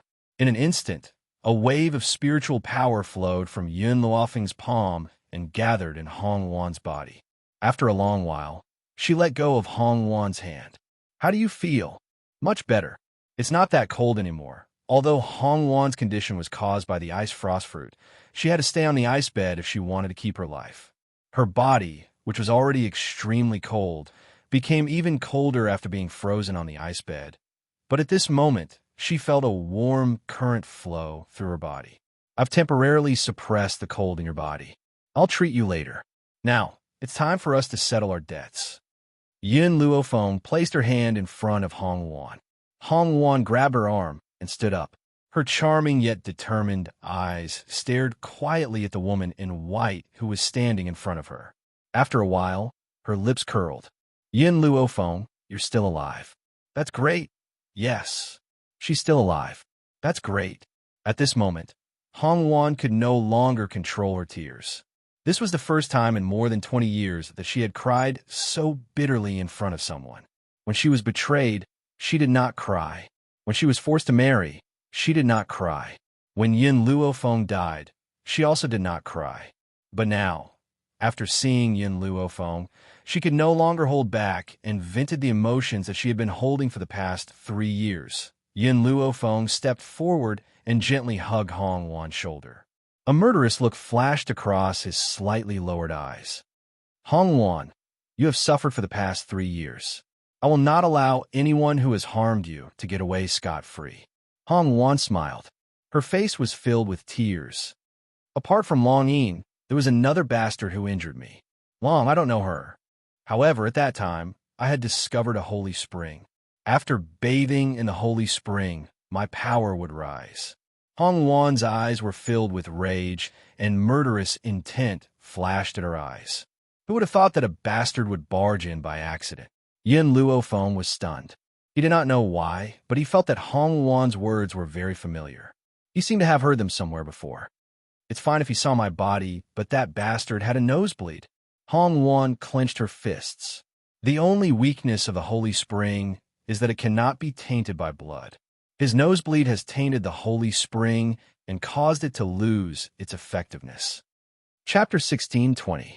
Yin Luofeng, at that time, I had already stayed in the holy spring for 3 whole months.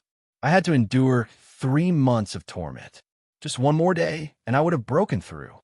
Hong Wan's tears fell again.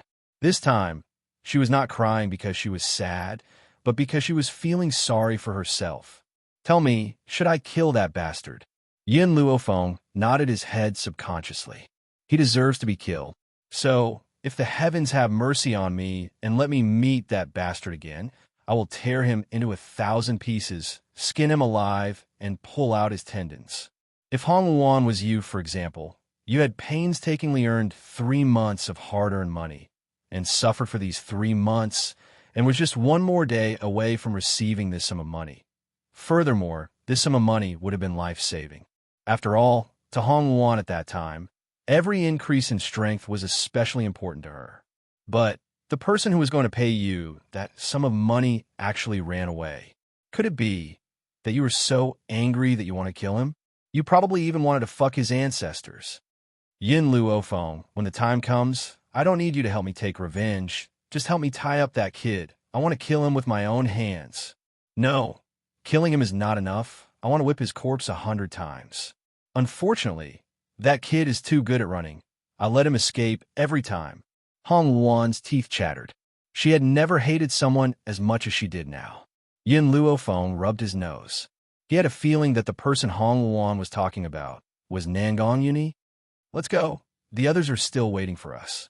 Yin Luofeng's lips curled into a smile, and he supported Hong Wan as they walked out of the cave. In the Dragon Clan's palace, Long Yin knelt on the ground, his entire body trembling, his face pale. He bit his lip, his eyes filled with fear. Little Worm's chubby little body stood on the high platform arrogantly, looking down at the dragons kneeling below, his eyes clearly filled with disdain. This ancestor is only left for a short while, and your dragon clan has already become so depraved, to the point of kidnapping women. One of the dragons muttered softly, "Isn't the beast continent like this? Why can't our dragon clan do the same?" "Shut up." Little Worm was very angry. "This ancestor is so great. How could I have a group of wretched descendants like you? Whoever dares to commit such a grave mistake in the future will not be forgiven." As they spoke, the sound of footsteps came from the front.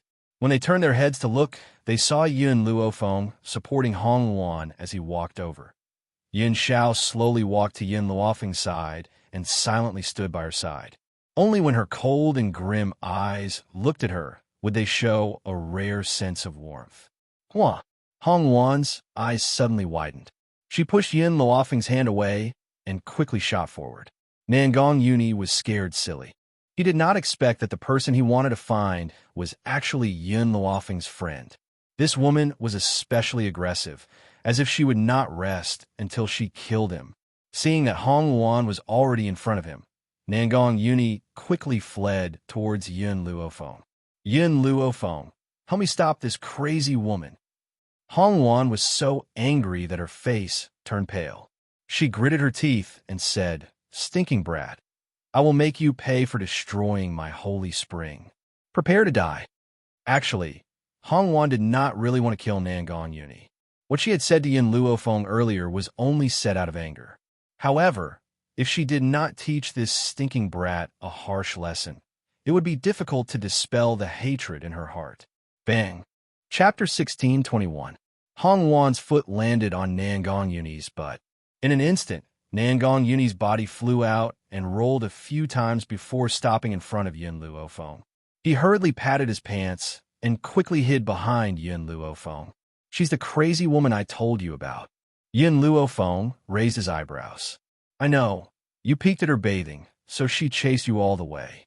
Then, you were tortured to the point where she didn't continue to chase you. Instead, you went out to look for her, right? Nangong Yuni's face turned red.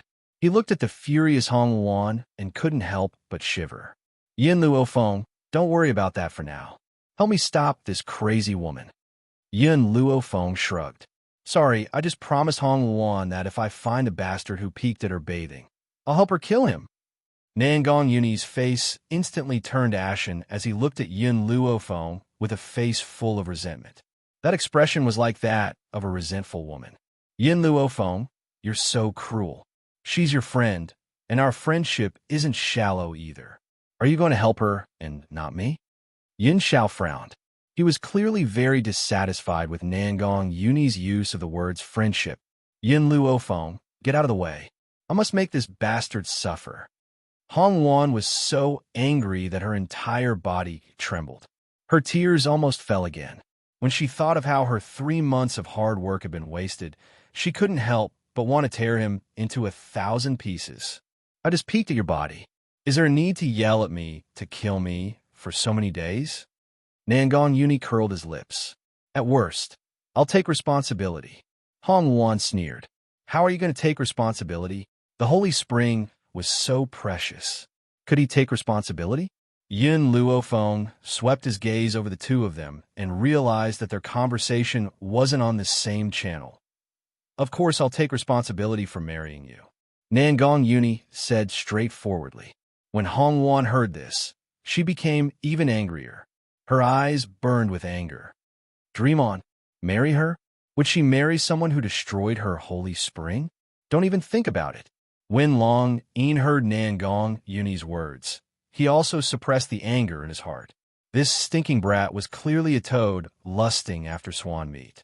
He actually dared to spy on Hong Wan. If he hadn't used the wrong method, Hong Wan would have long been his woman. Your Majesty. Right at this time, a Dragon Clan guard came to report, the guard by Long Yin's side. Long Yin has returned. He also said that he must see Long Yin. What do you think? The white-robed man glanced at Long Yin and ordered, let him in. Yes, Your Majesty. As soon as he finished speaking, a dragon's roar pierced through the sky and landed in the palace. After a while, a man in a green robe slowly descended and respectfully knelt in front of the man in white. Your Majesty, this subordinate requests an audience with Lord Long Yin. Logically speaking, as Long Yu's subordinate, he would not have come to the palace to seek an audience with Long Yu. However, there were too many people here, and he would definitely cause trouble. But he heard that Lord Long Yin had made a mistake and was about to be imprisoned by His Majesty. For this reason, he had to seek an audience with Long Yin and tell him about the matter. Therefore, the Dragon Clan was really stupid. Since Long Yin had made a mistake, then wasn't his coming here just adding to Long Yin's mistake? Moreover, he didn't even find out what mistake Long Yin had made before he hurriedly came to seek an audience. The white-robed man glanced at Long Yin's subordinate and asked in a deep voice, What is it? Chapter 16:22. The green-robed man instinctively glanced at Long Yin. A trace of conflict flashed across his eyes. He did not know if he could say this in front of His Majesty. Cold sweat broke out on Long Yin's forehead. Your Majesty, this matter. However, before he could finish his sentence, the man in white glanced at him coldly and said in a low voice, What? Is there something we can't hear? Long Yin's body felt weak. This giant dragon was the one he had sent to the Leopard Clan to kill Yin Luofeng. Then, he remembered that Yin Luofeng was now in the Dragon Clan, and that his subordinates must have failed to kill her. Thus, he said, Speak directly. Yes, Lord Long Yin. The green-robed man cupped his fists respectfully. I followed your orders and went to the leopard clan to find that woman called Yun Luofeng and snatch the fire spirit fruit from her body. Who knew that Yun Luofeng was no longer in the leopard clan? Longing looked at Yun Luofeng and Yun Xiao and felt a little awkward. He coughed dryly and said, "Since you failed, you can leave first." Lord Longyin, although I failed to kill her, I heard that Yun Luofeng was related to the Wind-Chasing Alliance. Thus, I killed everyone from the Wind-Chasing Alliance just now. Ha ha! The green-robed man laughed out loud. He did not see Long Yin's expression change at all and did not care about the others at the scene. Instead, he looked at Long Yin as if he was asking for credit. "What did you say?" Nangong Yuni was furious. His tightly clenched fists made cracking sounds. "You killed people from the Wind-Chasing Alliance?" The green-robed man was stunned. He looked at the aggressive Nangong Yuni in shock and looked a little dumbfounded. "Lord Long Yin, this..." Long Yin's heart was filled with hatred. This thing that couldn't accomplish anything but was good at spoiling things. He only asked him to kill Yun Luofeng. He did not say that he was going to destroy the Wind-Chasing Alliance. How was this going to end? Thump! Suddenly, Long Yin knelt on the ground and sobbed uncontrollably. "Your Majesty, this has nothing to do with me. This bastard acted on his own. I did not ask him to touch anyone from the Wind-Chasing Alliance." The green-robed man's face was full of shock. At this moment, Nangong Yuni's fist had already landed on his face. Bang! Under this punch, the green-robed man instantly took a few steps back, and blood flowed down from his nostrils. "Who are you?" The green-robed man gritted his teeth and asked. Nangong Yuni's complexion turned ashen, and the veins on his forehead bulged violently. He was like a dangerous volcano, and the lava that he spewed out could corrode other people's bodies. "Who am I? You touched someone from my alliance, and you still dare to ask who I am?" Nangong Yuni lifted his leg and ruthlessly kicked the green-robed man's chest. In an instant, he was sent flying. If it were in the past, the green-robed man would definitely crawl up and fight Nangong Yuni to the death. But at this time, he felt that the atmosphere was very wrong. He didn't dare to resist at all, and could only let Nangong Yuni's attacks fall fiercely. Yes, Nangong Yuni was purely venting his resentment. If he killed him, it would be difficult to dispel the hatred in his heart. So, if he didn't beat this bastard to death, how could he avenge his dead brothers and sisters? Tears flowed down from the corners of Nangong Yuni's eyes. His attacks became more and more ferocious, and he hit the green-robed man until he kept vomiting blood. In these 2 years, his brothers and sisters from the Wind-Chasing Alliance had accompanied him through all the difficulties and tribulations. However, when the crisis of the Alliance collapsed, those brothers and sisters who had accompanied him until now were actually already dead? How could he accept this? Lord Long Yin. The green-robed man looked at Long Yin pleadingly, clearly wanting to know what had happened from him. Long Yin laughed bitterly. Yun Luofeng, whom I asked you to kill, is already in the Dragon Clan. Chapter 16:23. What? The green-robed man widened his eyes in shock as he stared at Long Yin's deathly pale face. Seeing that everyone's gaze was on him, he couldn't help but shudder violently. Oomph. Standing on a high platform, Little Worm twisted his fat body and crawled forward. His gaze was arrogant as he looked down on the green-robed man kneeling before him. You Dragon Clan sure have guts. You even dare to touch someone close to my mistress. Initially, I only wanted to punish you, but from the looks of it, this time, even this ancestor can't help you. In reality, Little Worm had never intended to plead on Long Yin's behalf. Who asked this bastard to capture Mistress's friend and even want to hurt Mistress? He was just trying to show his magnanimity, so he deliberately said those words. However, his voice made the green-robed man's body tremble uncontrollably. This Little Worm, wasn't this the elder ancestor that His Majesty had asked him to find? But what did his words mean? Mistress? Long Yin frowned slightly. This time, I've been tricked by that woman from the Panther Clan. If he could survive this time, he would definitely not let that despicable woman off. She had even caused him to lose Hong Wan. Like a bolt from a blue, the green-robed man's entire body instantly stiffened. Before he could even beg for mercy, he heard the Dragon King coldly issue an order from above. Men, drag him away for this king, flay his skin, and pull out his tendons. Ha! Suddenly, Nangong Uni laughed maniacally. That laughter was very sinister. Flay his skin and pull out his tendons? How can this bit of pain compare to losing so many of my brothers? Nangong Uni gnashed his teeth in hatred. If I don't cut off his flesh piece by piece, it will be hard to dispel the heartache and hatred I feel. So many of his brothers who had gone through fire and water with him had their souls scattered under the claws of this evil dragon. How could he tolerate this? Yin Luofeng looked at Nangong Uni silently. She took out a porcelain bottle from her space ring and handed it to him. After you've cut off his flesh, sprinkle this medicinal powder on it. In a few days, his injuries will recover. You can torture him for as long as you want, until your anger subsides. Nangong Uni grasped the porcelain bottle that Yin Luofeng handed over. Good brother. In this world, only Yin Luofeng understood him the most, and only Yin Luofeng would give him the most useful things when he needed them. Yun Zhao's cold and callous eyes swept over Nangong Yuni's hand. Without leaving a trace, she grasped Yin Luofeng's hand in her palm and gently brushed it over the palm that Nangong Yuni's fingertips had just brushed past. Perhaps it was out of sympathy, but Hong Wan didn't shout at Nangong Yuni to kill him. Instead, she sighed softly. Actually, I can understand his feelings. If the brothers who have gone through fire and water with me were all annihilated, then I would even have the heart to exterminate his ancestors. After all, Nangong Uni was still rather rational. He did not vent his anger on the other dragons. This dragon from your dragon clan injured my people. From now on, whether he lives or dies, you are not allowed to interfere. Yin Luofeng glanced at the Dragon King and said coldly. Now that Yin Luofeng had spoken, would the Dragon King dare to say no? Didn't he see that his ancestor was glaring at him? Since he made a mistake first, then he will be at Miss Yun's disposal. All right. Yin Luofeng walked to Nangong Yuni's side and gently patted his shoulder. Nangong, you could take revenge however you want. However, don't be too sad.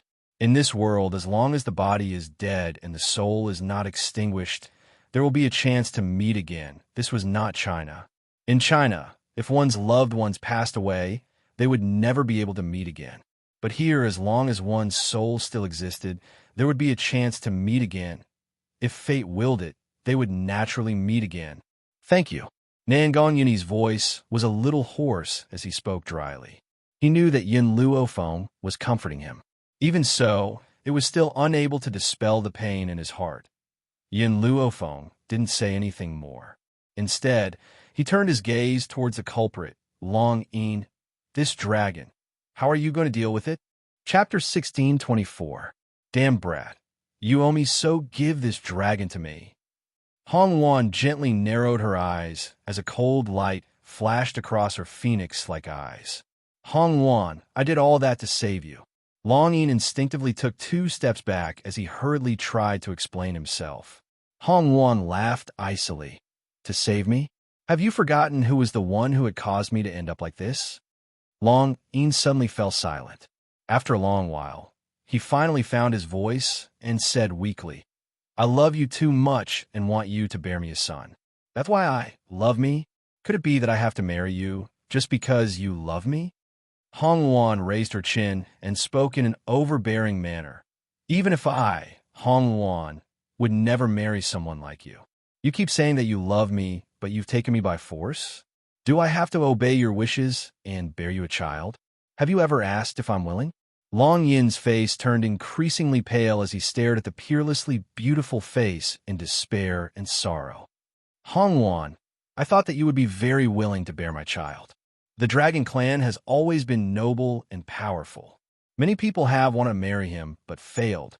Hence, he believed that Hong Wan was willing, but was too shy to express it. Hong Wan must have hated him because of the ice frost fruit. If he had not taken advantage of her and fed her the ice frost fruit, perhaps Hong Wan would happily become his bride. Of course, all of this was Long Yin's presumption. Your Imperial Majesty. Just then, a Dragon Clan guard hurriedly ran over and spoke in a respectful manner. Two humans have come to provoke the Dragon Clan. Who is so audacious as to provoke the Dragon Clan? The Dragon King did not ask for the reason as he slammed the table and rose to his feet angrily. He then flicked his sleeves and walked forward. Before the guard could finish his sentence, he was interrupted by the Dragon King. After all, the great ancestor had returned to the Dragon Clan. Even if the Phoenix Clan were to attack, there was no need for him to fear. Your Imperial Majesty, those are two humans.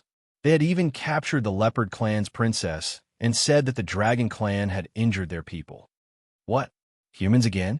And he was also here to look for someone? The Dragon King's anger immediately disappeared, and he timidly looked at Yin Luofeng and Yun Xiao. Could it be that those two humans were related to them? Seeing that Yin Luofeng and Yun Xiao did not say anything, the Dragon King coughed awkwardly. Let them in first. I want to know if there is any misunderstanding. As for the word provocation that the guard had said, he had completely ignored it. Yes, Your Majesty. The dragon guard retreated. After a while, a man and a woman walked in under the lead of the guard. The man looked extremely seductive, like a fox spirit that had transformed into a human. His eyes were filled with craftiness. The other girl was dressed in a yellow dress, and she was carrying a struggling woman in her hands. When her gaze fell on Yin Luofeng and Yun Xiao, she was instantly stunned. Miss Yu, why are you here? The Dragon King was stunned on the spot. He had guessed correctly. Did these people really know Yin Luofeng? Moreover, they were Yin Luofeng's guards and maids? Fortunately, he did not impulsively make an irreversible mistake. Hong Wan. The moment Hu Li saw Hong Wan, he was delighted. I did not expect to see you in the Dragon Clan. Could it be that you have been in the Dragon Clan all this time? Chapter 16:25. Yin Luofeng looked at Hu Li strangely. Didn't you say you were looking for someone here? Why, you're not looking for Hong Wan? Hearing that, Huang Yingying frowned slightly. She tossed the Leopard Clan's princess onto the ground and said coldly, Miss, this woman claims that the Dragon Clan killed Princess Ili. We're here to confront her. Ili? In an instant, everyone's eyes were focused on the green-robed man. I told you to go to the Beast City to deal with Yin Luofeng. Why did you kill the Leopard Princess? Long Yin was furious. This incompetent bastard. It was all thanks to him that he had ended up like this. Lord Long Yin, the green-robed man, knelt on the ground. I really didn't kill the Leopard Princess. Why would I kill her? A dying man's words were always kind. At a time like this, the green-robed man would not lie. The eldest princess's face was extremely pale. Her body was on the verge of collapsing from the long journey, so her voice sounded weak at the moment. I didn't say anything like that. They're framing me. Lord Long Yin, you must believe me. I'm completely sincere to you. Why would I frame the Dragon Clan? Yin Luofeng smiled. Her smile was very evil, and her pitch-black eyes seemed to be able to see through people's hearts. You really don't want to frame the Dragon Clan, but you don't have the guts. The princess snorted. She did not understand why Yin Luofeng was here. However, based on her words, she was just flattering the Dragon Clan. Unfortunately, the Dragon Clan would definitely believe beasts and would not easily believe humans. But you can borrow the Dragon Clan's hands to kill Hu Li and Huang Yingying, right? Yin Luofeng's lips curled into a smile as he asked in an evil voice. The princess's face turned even paler. Yin Luofeng, don't even think about framing me. Do you think the Dragon Clan believes you or me? At this time, the princess still did not understand the situation and did not know what had happened to the Dragon Clan. She only knew that her identity as a spiritual beast was her guarantee. I don't care if you admit it or deny it. At the very least, you had the intention to kill the people around me. Based on this alone, I cannot tolerate you. Yin Luofeng raised his hand, and with a boom, a force landed on the eldest princess's chest, causing her body to be slammed into the wall. He couldn't stop spurting blood from his mouth. Yin Luofeng, how dare you attack me in the Dragon Clan? The eldest princess gritted her teeth and turned to Long Yin. Lord Long Yin, this woman is challenging the authority of the Dragon Clan. She should be tied up and dismembered. The green-robed man seemed to recall something.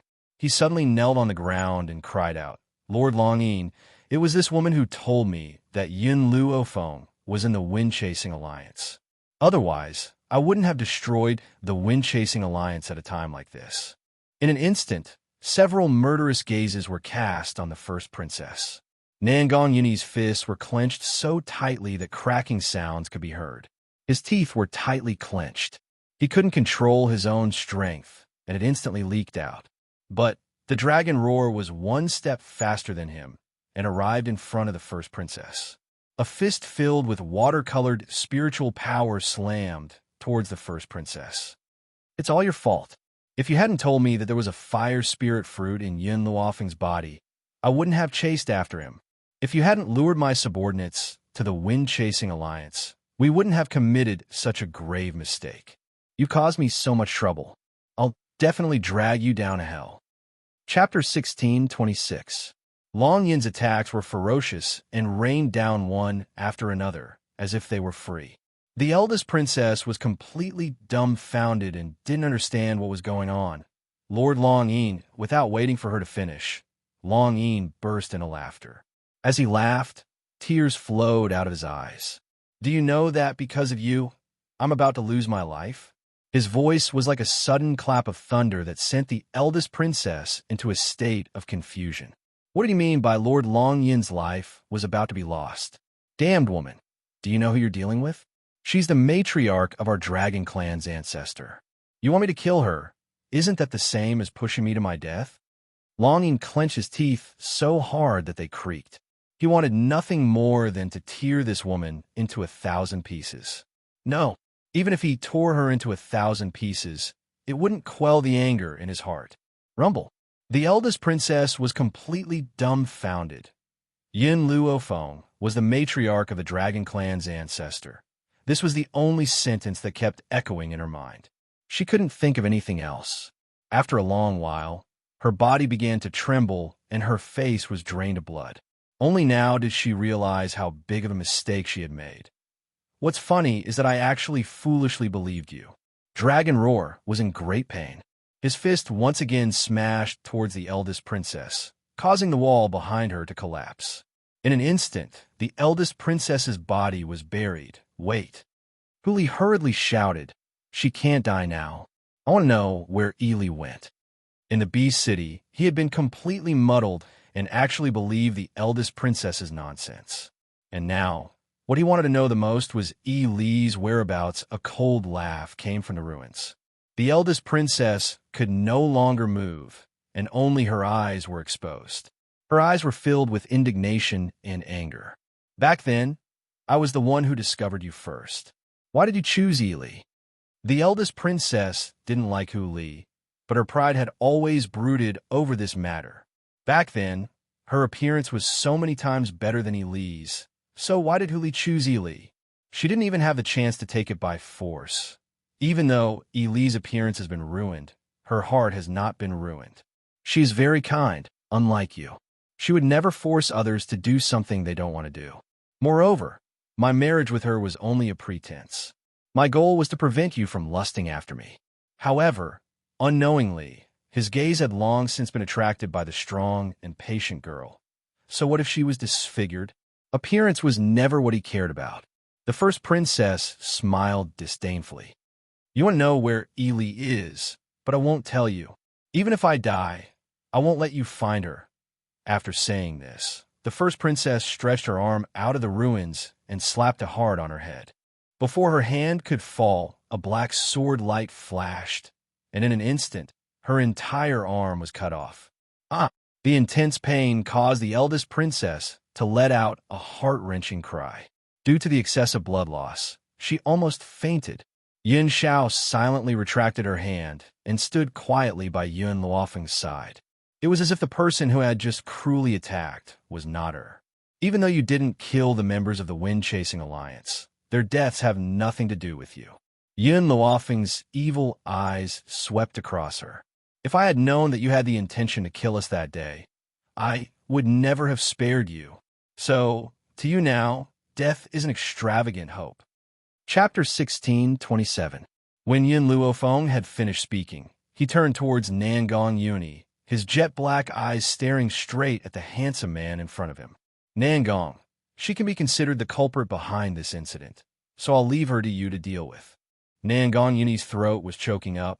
Yin Luofeng, this wind-chasing alliance was established for your sake. I never thought that it would be destroyed in one day. He was heartbroken over the deaths of his siblings. At the same time, he was heartbroken that the gift he had given to Yin Luofeng had been destroyed just like that. No, don't. The eldest princess shook her head. Her hand clutched the painful stump of her broken arm tightly, allowing the blood to flow down her fingertips. Her hoarse voice was trembling, and her eyes were filled with terror. Nangong Yuni's gaze fell upon the eldest princess. With a loud bang, a strong rage burned within him like a raging flame, making one feel as if their entire body was being scorched by it. You're the one who caused the death of my brother. He would definitely make her beg for death, but be unable to do so. Hu Li. The eldest princess suddenly turned towards Hu Li and pleaded in a pleading voice. Don't you want to know where Li is? Please let me go. As long as you let me go, I'll tell you where she is. Hu Li swept his gaze towards the eldest princess and smiled disdainfully. It's enough for me to know that she's still alive. As for where she is, I'll find it myself. I don't need your help. Bang! The eldest princess struggled to stand up, but was once again defeated by Hu Li's words. She suddenly fell to the ground, and her ashen face was filled with despair. She knew that this time, she would not be able to escape this calamity. Yin Luofeng, I'll take these two fellows and leave first. Nangong Yuni smiled sinisterly. I'll also make them understand the consequences of killing my people. Don't judge Nangong Yuni just because he had not interacted with those people for long. In reality, he had long developed a deep bond with them. Otherwise, he would not have been so furious. Yin Luofeng was aware of the rage in his heart. That was why he had handed these two over to him to deal with. Great ancestor, the Dragon King smiled sheepishly at Little Worm. Are you satisfied now? Little Worm raised its chin proudly. Since my mistress is satisfied, I'm naturally very satisfied as well. In other words, the only one who could make decisions here was Yin Luofeng. Even Yun Xiao had to give in to her. This was also a pattern that the Little Worm had figured out after spending so many days together. His master was a henpecked man. No matter what Yin Luofeng said, he would not refuse. As long as Yin Luofeng was satisfied, he would be satisfied. Furthermore, Little Worm was a naturally protective person. Between the Dragon Clan and the Yun Xiao couple, he would definitely choose the Yun Xiao couple. Although he was the ancestor of the Dragon Clan, he had left for so many years and didn't want to return. It could be imagined that he didn't have much affection for the Dragon Clan. Otherwise, he wouldn't have tricked the Dragon Clan back then. Miss Yun, the Dragon King turned to Yin Luofeng with a smile. Does Miss Yun have any other requests for the Dragon Clan? Yin Luofeng shook his head. I'm only here to find someone. Since that's the case. The Dragon Clan paused for a moment and said with a grin, I wonder if Miss Yin would be willing to join forces with the Dragon Clan to fight against the Phoenix Clan. All these years, the Phoenix Clan has become more and more powerful and is now standing shoulder to shoulder with the Dragon Clan. Now that the great ancestor has returned, how can we allow the Phoenix Clan to stand at the top of the Beast Continent? Chapter 1628. When Little Worm heard this, he glanced strangely at the excited Dragon King. He could not bear to do this, but he still said, Are you dreaming? The Phoenix Clan has already pledged allegiance to my master. Why do you have to ask my master to help you attack the Phoenix Clan? The Dragon King's smile disappeared abruptly. His expression was one of shock as he met the Little Worm's disdainful gaze in astonishment. You said the Phoenix Clan has pledged allegiance to your master? Little Worm scoffed. If you want to attack the Phoenix Clan, you can do it yourself. We won't interfere. After saying this, Little Worm wriggled his body and slowly crawled towards Yun Xiao. Yun Xiao casually picked up Little Worm's body and turned to look at Yin Luofeng. His expression softened. Let's go. They had come here to find Hong Wan. Since Hong Wan had been found, there was no need to stay. Ancestor. The Dragon King paled in shock and knelt down in front of Little Worm. When the other members of the Dragon Clan saw this, they also knelt down in a row. "Ancestor, you can't leave. If you leave, what will happen to us?" He wept bitterly and said. The Dragon Clan had searched for so many years before they found their ancestor. If they let him leave now, who knew when they would be able to see him again? Yun Zhao's cold gaze swept across the Dragon King's pleading face, and his cold voice slowly rang out. "He is my pet. He can only go with me." The Dragon King's eyes flickered. "Lord Yin Xiao, we are willing to follow your orders. We only hope that you can stay." Once Yin Xiao stayed, their ancestor would not leave. But was it possible for Yin Xiao to stay? "I will come back when I need you." In other words, he would only return to this place when he needed to go to the Dragon Clan. After saying this, he wrapped his arm around Yun Luofeng's waist and leaped into the distance. The Dragon King turned pale with fright and wanted to stop Yin Xiao. However, before he could even touch the corner of the other party's robe, that grim black robe had already disappeared before his eyes. Nangong Yuni hesitantly looked at Hong Wan. After muttering to himself for a while, he said, "Back then, I felt very guilty about peeping on you. I will take responsibility for it. However, I still have matters to take care of, so..." Whether it was Long Yin's subordinate or the Leopard Clan's eldest princess, he would not let a single one of them go. Hong Wan glared at Nangong Yuni. "When did I say I wanted you to take responsibility? Not to mention, you destroyed my spirit spring. Do you think your guilt can erase my loss? Nangong Yuni, I'm telling you, keep dreaming." She smiled coldly and continued. "However, seeing that you still want to take revenge, I'll let you go first. When you're done with your business, I'll slowly settle the score with you." In reality, Nangong Yuni had long seen that this woman had a sharp tongue, but a soft heart. So, he wasn't as fearful of her as before. "All right." Nangong Yuni's lips curled into a smile. "When I'm done with my revenge, you could do whatever you want of me. This time, I won't run away again." She didn't know why, but when she heard Nangong Yuni's last sentence, Hong Wan's heart suddenly skipped a beat.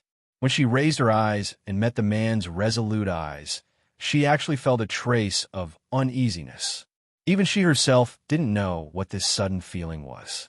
Long Yin saw the subtle atmosphere between the two, and his expression became increasingly unsightly. His eyes stared fixedly at Nangong Yuni. Chapter 16:29. That look, it was as if she wanted to tear this man into pieces.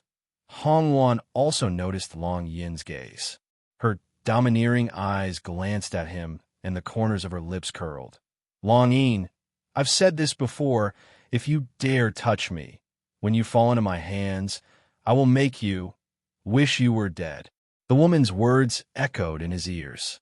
The funny thing was, he had never cared about these words. As a strong cultivator of the Dragon Clan, how many women could resist him? But he never thought that he would fail at the last moment. "Hong Wan, I don't care how you want to take revenge on me. It is my honor to die in your hands." Even at this time, Long Yin was still pretending to be affectionate, hoping that Hong Wan would let him go on account of his infatuation. Hong Wan smiled. She gently stroked her chin and nodded. "Don't you like giving birth? Then I will marry you to the princess of the spiritual Pig Clan. I heard that she is looking for a husband." The Beast Clan were all extraordinarily beautiful. There was only one exception, and that was the spiritual Pig Clan. This clan was known for their ugliness. But unfortunately, the spiritual Pig Clan was very barbaric. Any beauty that fell into their hands would end up miserable. Hence, after hearing Hong Wan's words, Long Yin's face was already ashen and filled with despair. Hu Li, Miss, and the others have already left. Huang Yingying turned to look at Hu Li and frowned. "I didn't find Wu and even lost Li. So, I want to stay in the Beast Continent for the time being." Hu Li shook his head and said calmly, "All right, then after you find them, come find Miss and Master." Huang Yingying did not say anything else. She got up and chased after Yun Luofeng and Yun Xiao. But with her speed, how could she catch up with Yun Xiao? Fortunately, when she reached the foot of the mountain, Huang Yingying found Yun Luofeng waiting for her. "Miss," Huang Yingying quickly walked to Yun Luofeng's side. "Hu Li, I know. Yun Luofeng curled his lips devilishly. If Li can't find Li, he will not leave the Beast Continent. If Yun Zhao's whereabouts were unknown in the Beast Continent, she would not leave alone. Hence, she understood Hu Li's choice. From the beginning, she knew that Hu Li would not leave with her this time. Huang Yingying, let's leave the Beast Continent now. We've been out for so long this time. I should bring Yun Xiao back to the Jun family. Jun family? Yun Zhao's eyes were filled with suspicion as he looked at Yun Luofeng in confusion. Seeing the man's gaze, Yun Luofeng was startled. She seemed to have forgotten that Yun Xiao was still unaware of the existence of the Jun family when he entered the hidden divine mountain to search for her whereabouts. Yun Xiao. Yun Luofeng fell silent. After a long while, she finally looked at the callous man in front of her. When you went to the hidden god mountain, a few things happened on the continent. One of them was related to the Jun family. Yun Xiao quietly waited for Yun Luofeng's next words. Yun Luofeng took a deep breath. That old man of the Jun family is my mother's father from my previous life. In other words, he is your biological grandfather. Oh. Yun Zhao's expression was very calm, and her voice was concise. Just like when he first saw Jun Fengling, he wasn't too excited, even though he had been looking for his mother for many years. In reality, Yun Luofeng understood Yun Zhao's character. This man had never been good at expressing his feelings. He longed for family, but he would never show it. He would only hide his deepest feelings in his heart. However, such a man would always show his love and loyalty to her in front of her. Chapter 16:30. Yin Xiao, you don't want to see your grandfather? Yin Luofeng raised his eyebrows and asked. I don't know any Jun family. Yin Xiao pondered for a moment, then continued. If you like them, then they are my family. If you don't like them, then they can only be my enemies. The implication was that the person you like is the person I will protect with my entire life. The person you don't love, then I will use all my strength to eradicate them. Yin Luofeng's heart suddenly jolted. She raised her head to look at the man's determined and affectionate black eyes, and the corners of her lips curled up slightly.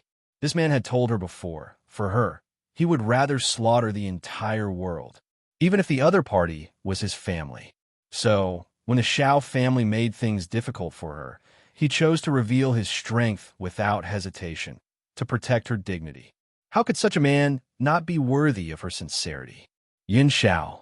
Yun Luofeng stepped forward, gently embraced Yun Zhao's body, and pressed his thin lips against the man's warm lips. Two lips pressed together. A wave of heat surged through her body. It was incomparably comfortable. Seeing these two people act as if there was no one else around, Huang Yingying was a little dumbfounded. She hurriedly covered her eyes, not looking at these two intimate people. Yin Xiao. After seeing the Jun family, I want to return to the Wuhui continent. Yin Luofeng was silent for a moment, then said, I should bring mother to see grandfather. Grandfather Jun had missed Jun Fengling for so long, she naturally brought her here. Besides, we've left the Wuhui continent for nearly 5 years. In 5 years, we haven't seen our family. We really need to go back and see, okay? Yin Xiao would never refuse Yun Luofeng's request.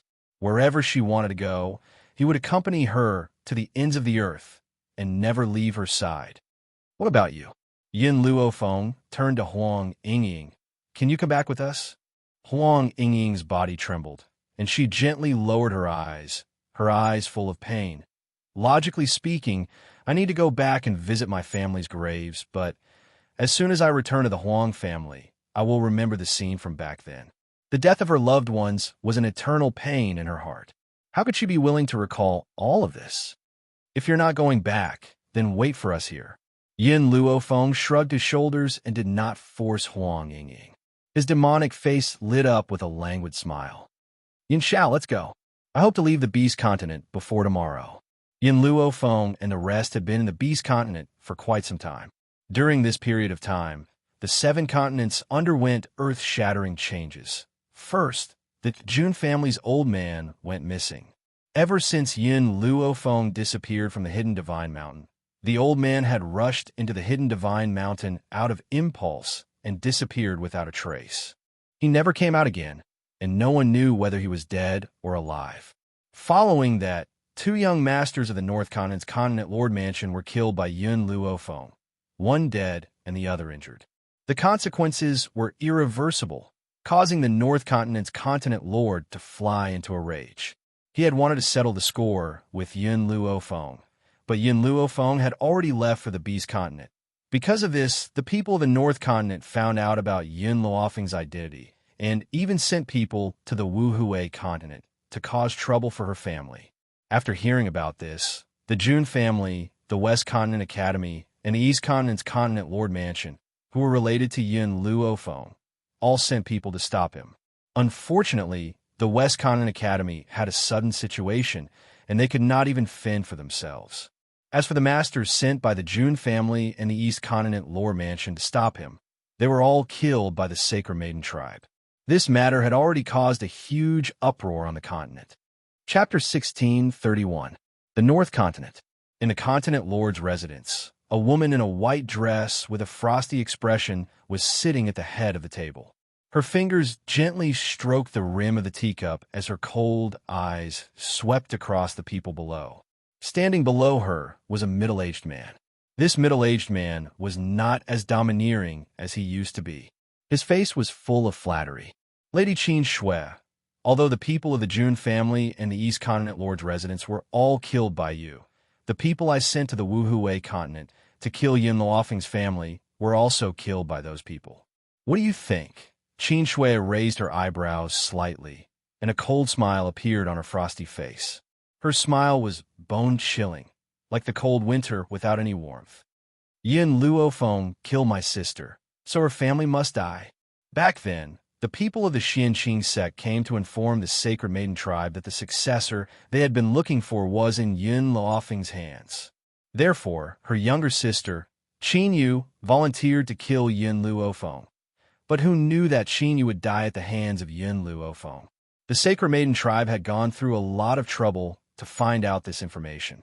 Thinking of her sister's tragic death, Qin Yu's eyes flashed coldly, and her murderous intent was as cold as a sword.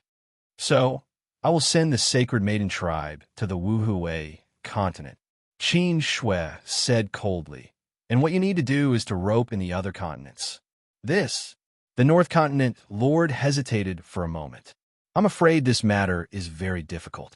The daughter of the East Continent Lord, Hong Wan, has a close relationship with Yun Luofeng. After the Jun family helped Yun Luofeng in this matter, I went to inquire about the relationship between Yun Luofeng and the Jun family. I learned that Grandpa Jun is Yun Luofeng's husband's maternal grandfather. As for the West Continent, with Ji Jiutian, I'm afraid it will be impossible to rope him in.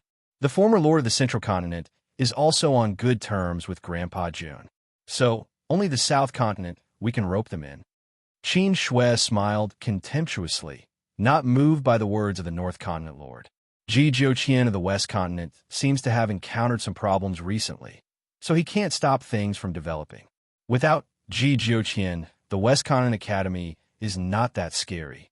As for the other places, you just need to find them, and I will have a way to make them listen to my orders. The North Continent's Continent Lord looked surprised. What did Qin Shui mean? Lady Qin Shui, you mean? The North Continent's Continent Lord's voice was cautious, but he could not stop his heart from trembling.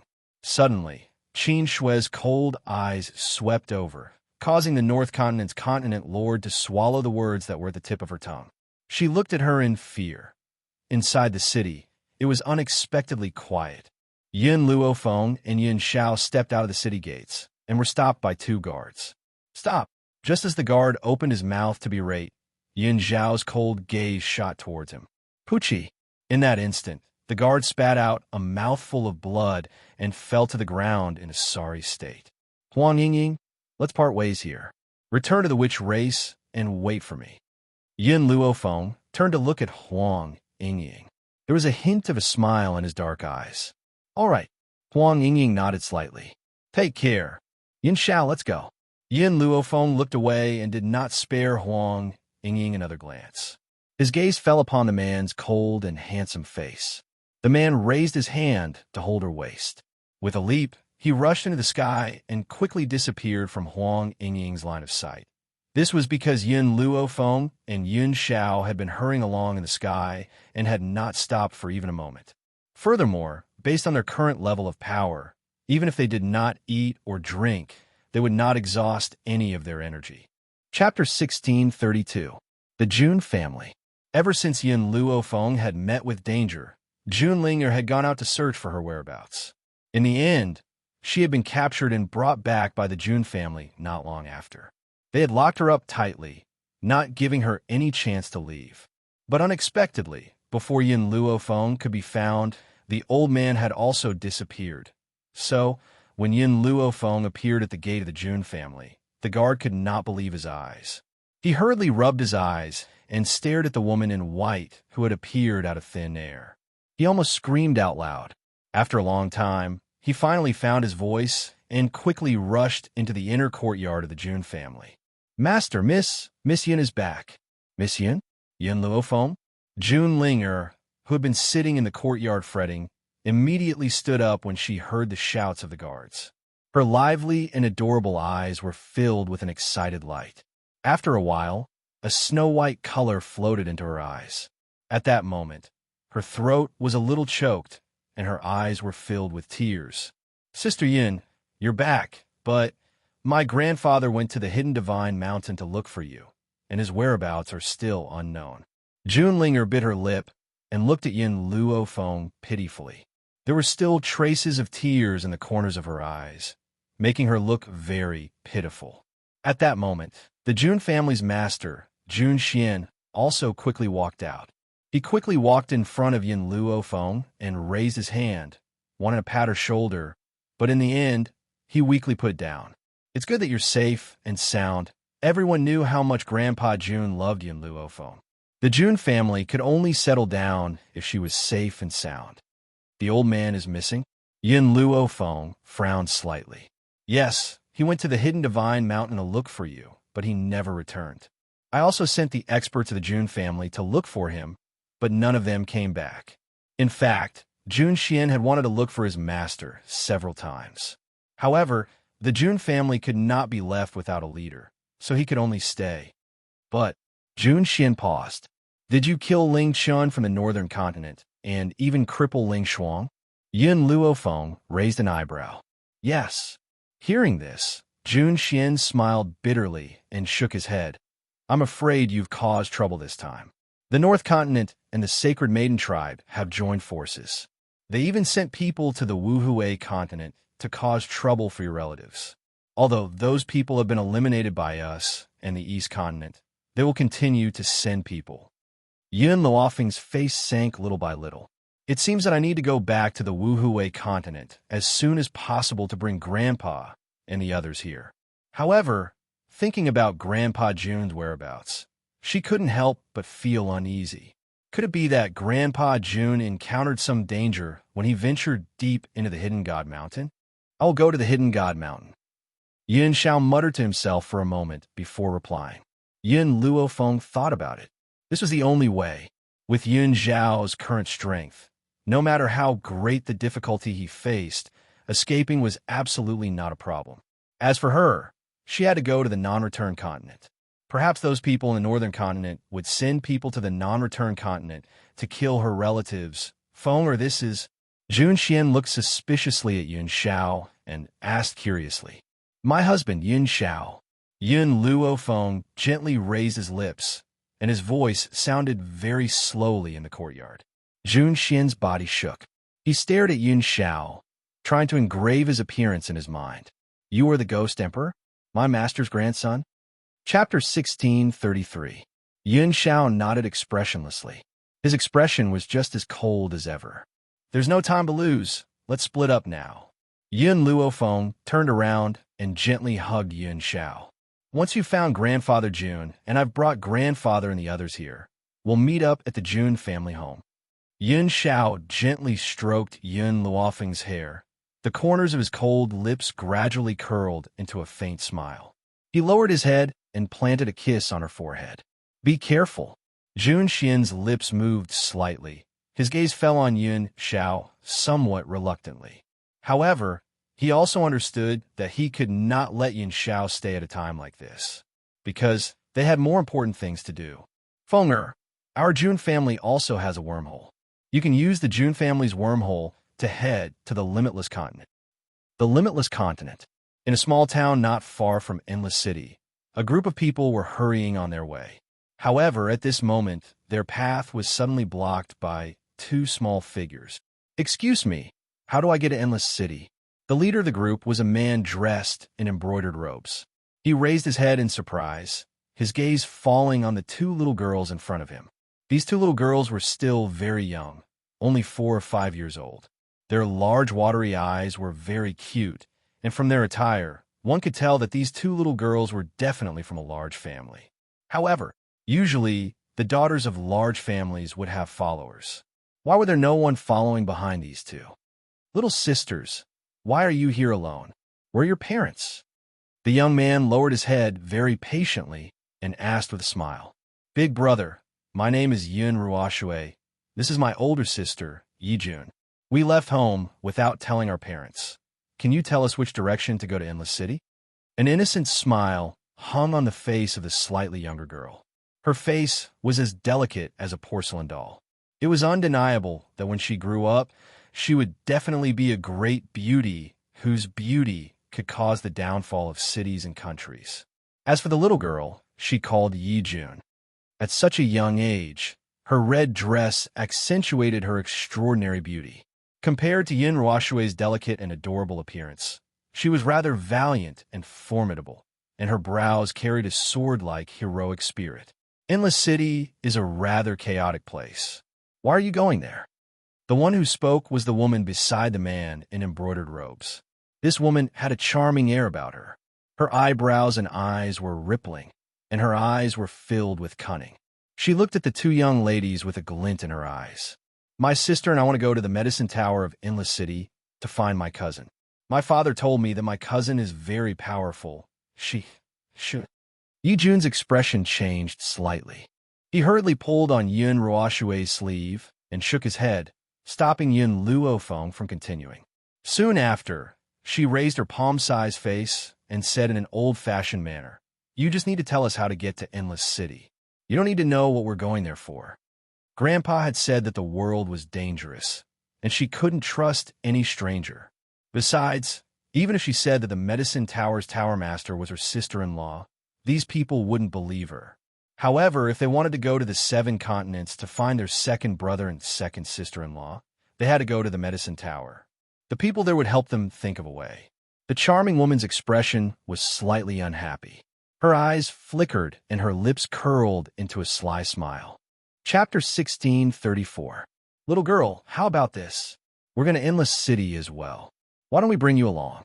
Yun Ruoxue was stunned. A look of suspicion flashed across her delicate little face. She only wanted to ask for directions. Wasn't this big sister too eager? Yijun tugged on Yun Ruoxue's sleeve instinctively.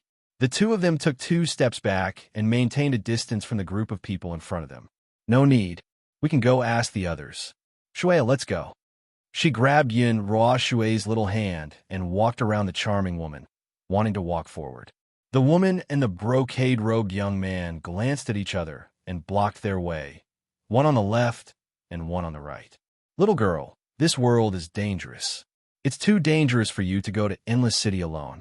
We'll be good people and send you on your way." These two girls were still young, but they were so devastatingly beautiful. They could definitely be sold for a good price. Yijun's little face darkened. There was a hint of wariness in her eyes. "What are you trying to do? Don't think that you can kidnap and sell us just because we're young. I won't fall for your trick." The charming woman's expression changed. The sinister smile on her face became extremely cold. Her eyes were filled with greed. "Ah, I just want to tell you that children who run away from home are destined to be captured, so that you can grow some brains. Men, tie these 2 girls up. Then we'll auction them off for a good price with a rich man." Yun Ruoxue timidly hid behind Yijun. Her large, frightened eyes were filled with tears. She gently bit her small pink lips, and her terrified expression was especially pitiful. "Shuei, I'll protect you." She was 1 year older than Yun Ruoxue. As the older sister, she should protect her younger sister. Miss Rui, the young man we tricked a while ago, is also quite good-looking. His age is similar to little sister Yi Jun's. If we auction all three of them, we'll definitely be able to get a good price. Young man? Yi Jun was stunned. A glint flashed across her eyes. Brother had secretly left the Yi family a few days ago. He planned to look for father, mother, second brother, and sister-in-law. Did they run away after brother? Could it be that big brother was also captured by these bad guys? Sister Jun. Yin Ruoshui held back her tears and pouted. We can't fall into the hands of these people, otherwise I'm afraid. Yi Jun patted Yin Ruoshui's hand comfortingly as a cold light flashed across her eyes. She lowered her head and whispered to Yin Ruoshui, Shoot, I suspect that they've captured my brother. Brother, little Xie? Yin Ruoshui's eyes widened in shock. Her pink face filled with astonishment. Are you saying that big brother little Xie has fallen into their hands? I'm just guessing, so... Yi Jun did not finish a sentence. Yin Ruoshui had already understood what she meant. Little sister, do you choose to leave with me, or do you want me to kidnap you? Rui sneered and slowly asked. Yi Jun squeezed Yin Ruoshui's hand once more, trying to calm her down. Then, she raised her head. Her eyes were full of heroic spirit, resembling Jun Fengling's valiant and heroic bearing. I'll leave with you. However, let me give you a piece of advice. You'd better not touch my sister. Otherwise, you won't be able to bear the consequences. Rui's smile was no longer as cold as before. At least you're sensible. Men, bring these two girls away. Chapter 16:35. Little did they know that Yin Ruoshui and Yi Jun's departure had caused a huge commotion in the Wuhui continent. There was no other reason, but because Yin Ruoshui and Yi Jun were both from the Yi family. What kind of existence was the Yi family? The number one family in the country of Wind Cloud. First, the two monstrous geniuses, Yun Luofeng and Yun Xiao, appeared. Then, Yi Xie appeared out of nowhere. Not only did he have an incomparably noble status, but he was also the number one genius of the Yi clan. He was deeply loved by Old Man Yi.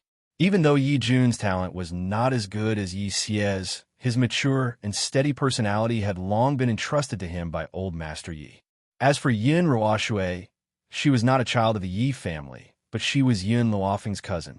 She was lively and adorable. Everyone in the Yi family liked her. So, the departure of the three almost caused Old Master Yi to relapse. It caused a huge commotion in the continent. At this moment, Yin Luofeng slowly descended from the sky above the mountain range. Xiao Mo followed closely behind her. Returning to her homeland, she had a myriad of thoughts running through her mind. I didn't think that the Jun family's teleportation point would be the Endless City. Since I'm passing by, I might as well go back and visit everyone. Yin Luofeng's lips curled. Her evil eyes scanned the area and saw a body lying in the grass. She frowned slightly as she stared at the boy in the pool of blood. Then, for some reason, she slowly walked towards the little boy. In the grass, the little boy's body was in tatters. His robes were torn and tattered. His pale face was stained with blood. His eyes were closed as he lay peacefully in the grass. Xiao Mo, this little boy is still alive. Yin Luofeng raised her eyebrows. Master, you want to save him? Xiao Mo paused and asked curiously. Yin Luofeng did not speak. She bent down and took out the map that Xiao Mo clutched tightly in her hands. She spread it out and saw a red dot on the map. The direction of the red dot was the medicine tower. His target is the medicine tower. Yin Luofeng pondered for a moment. Since he wants to go to the medicine tower, I must save him. Over the years, the medicine tower had grown stronger with each passing day, and many people had come to seek refuge with it. Even if they harbored ill intentions towards the medicine tower, they could only wait for him to wake up to find out what his goal was. Thinking of this, Yin Luofeng took out a black pill from his sleeve and gently placed it in the little boy's mouth. Then, he took out a flask of water and poured it in. Gulp! The pill rolled into the boy's stomach along with the water. Then, the wounds on his body healed at a speed visible to the naked eye. Not long after, the little boy who was lying in the grass slowly opened his eyes. What kind of eyes were those? They were clean, without a speck of dust, clear and transparent, as if they had been washed with clean water. In those eyes, one could see his own reflection. "You saved me." The little boy's voice was very young and tender, like cotton candy. It was soft and comfortable to hear. Yun Luofeng waved the map in his hand. "Are you going to Medicine Tower?" Hearing this, the little boy's eyes shone with vigilance. "What are you trying to do?" "Nothing. I just want to know your name. And why are you going to the Medicine Tower?" The little boy lowered his head. "My name is Yi." Just when he was about to tell them his name, he suddenly remembered his reputation in this land. Therefore, he quickly made up a surname and said, "My name is Lin Xie. I'm going to the Medicine Tower to join it." Chapter 1636. Yun Luofeng smiled wickedly. "I'm going to her tower too, so let's go together. What do you think?" "No." Yi Xie's delicate face changed slightly. "Although you saved me, you can't force me." Yun Luofeng scooped up little Xie's body and completely ignored her struggles as he turned to look at little Amo. "We're not far from Endless City. Let's continue." As soon as she finished speaking, she leaped into the air. The wind whistled past Yi Xie's ears, and his face paled. He hugged Yun Luofeng tightly with his arms as his lips trembled. "You're afraid of heights?" Yun Luofeng looked down at Yi Xie's cute face and asked. Yi Xie's face paled even more, but he said stubbornly, "Who said I'm afraid of heights? I'm afraid of you guys." He was a prodigy of the Yi family, and he was close to becoming a celestial spirit being. How could let others know he was afraid of heights? "Little Amo, it's too tiring for us to fly all the way here. How about we go down for a walk?" Yun Luofeng didn't look at Yi Xie anymore. He turned to Yin Xiao and instructed. Little Mo pursed his lips. How could he not know that Yun Luofeng was doing this for this little boy? However, he didn't stop Yun Luofeng. Instead, he followed her to the ground. Yi Xie felt a sense of relief the moment his feet touched the ground. "I wasn't afraid of heights just now." Yi Xie's face was a bit red as he defended himself stubbornly. "Fine, it's not that you're afraid of heights. I just don't want my husband to continue flying because I'm afraid he'll be too tired." Yun Luofeng looked at Yi Jun's blushing face with a faint smile. He didn't expose his lie, and his lips curled up with a hint of mockery.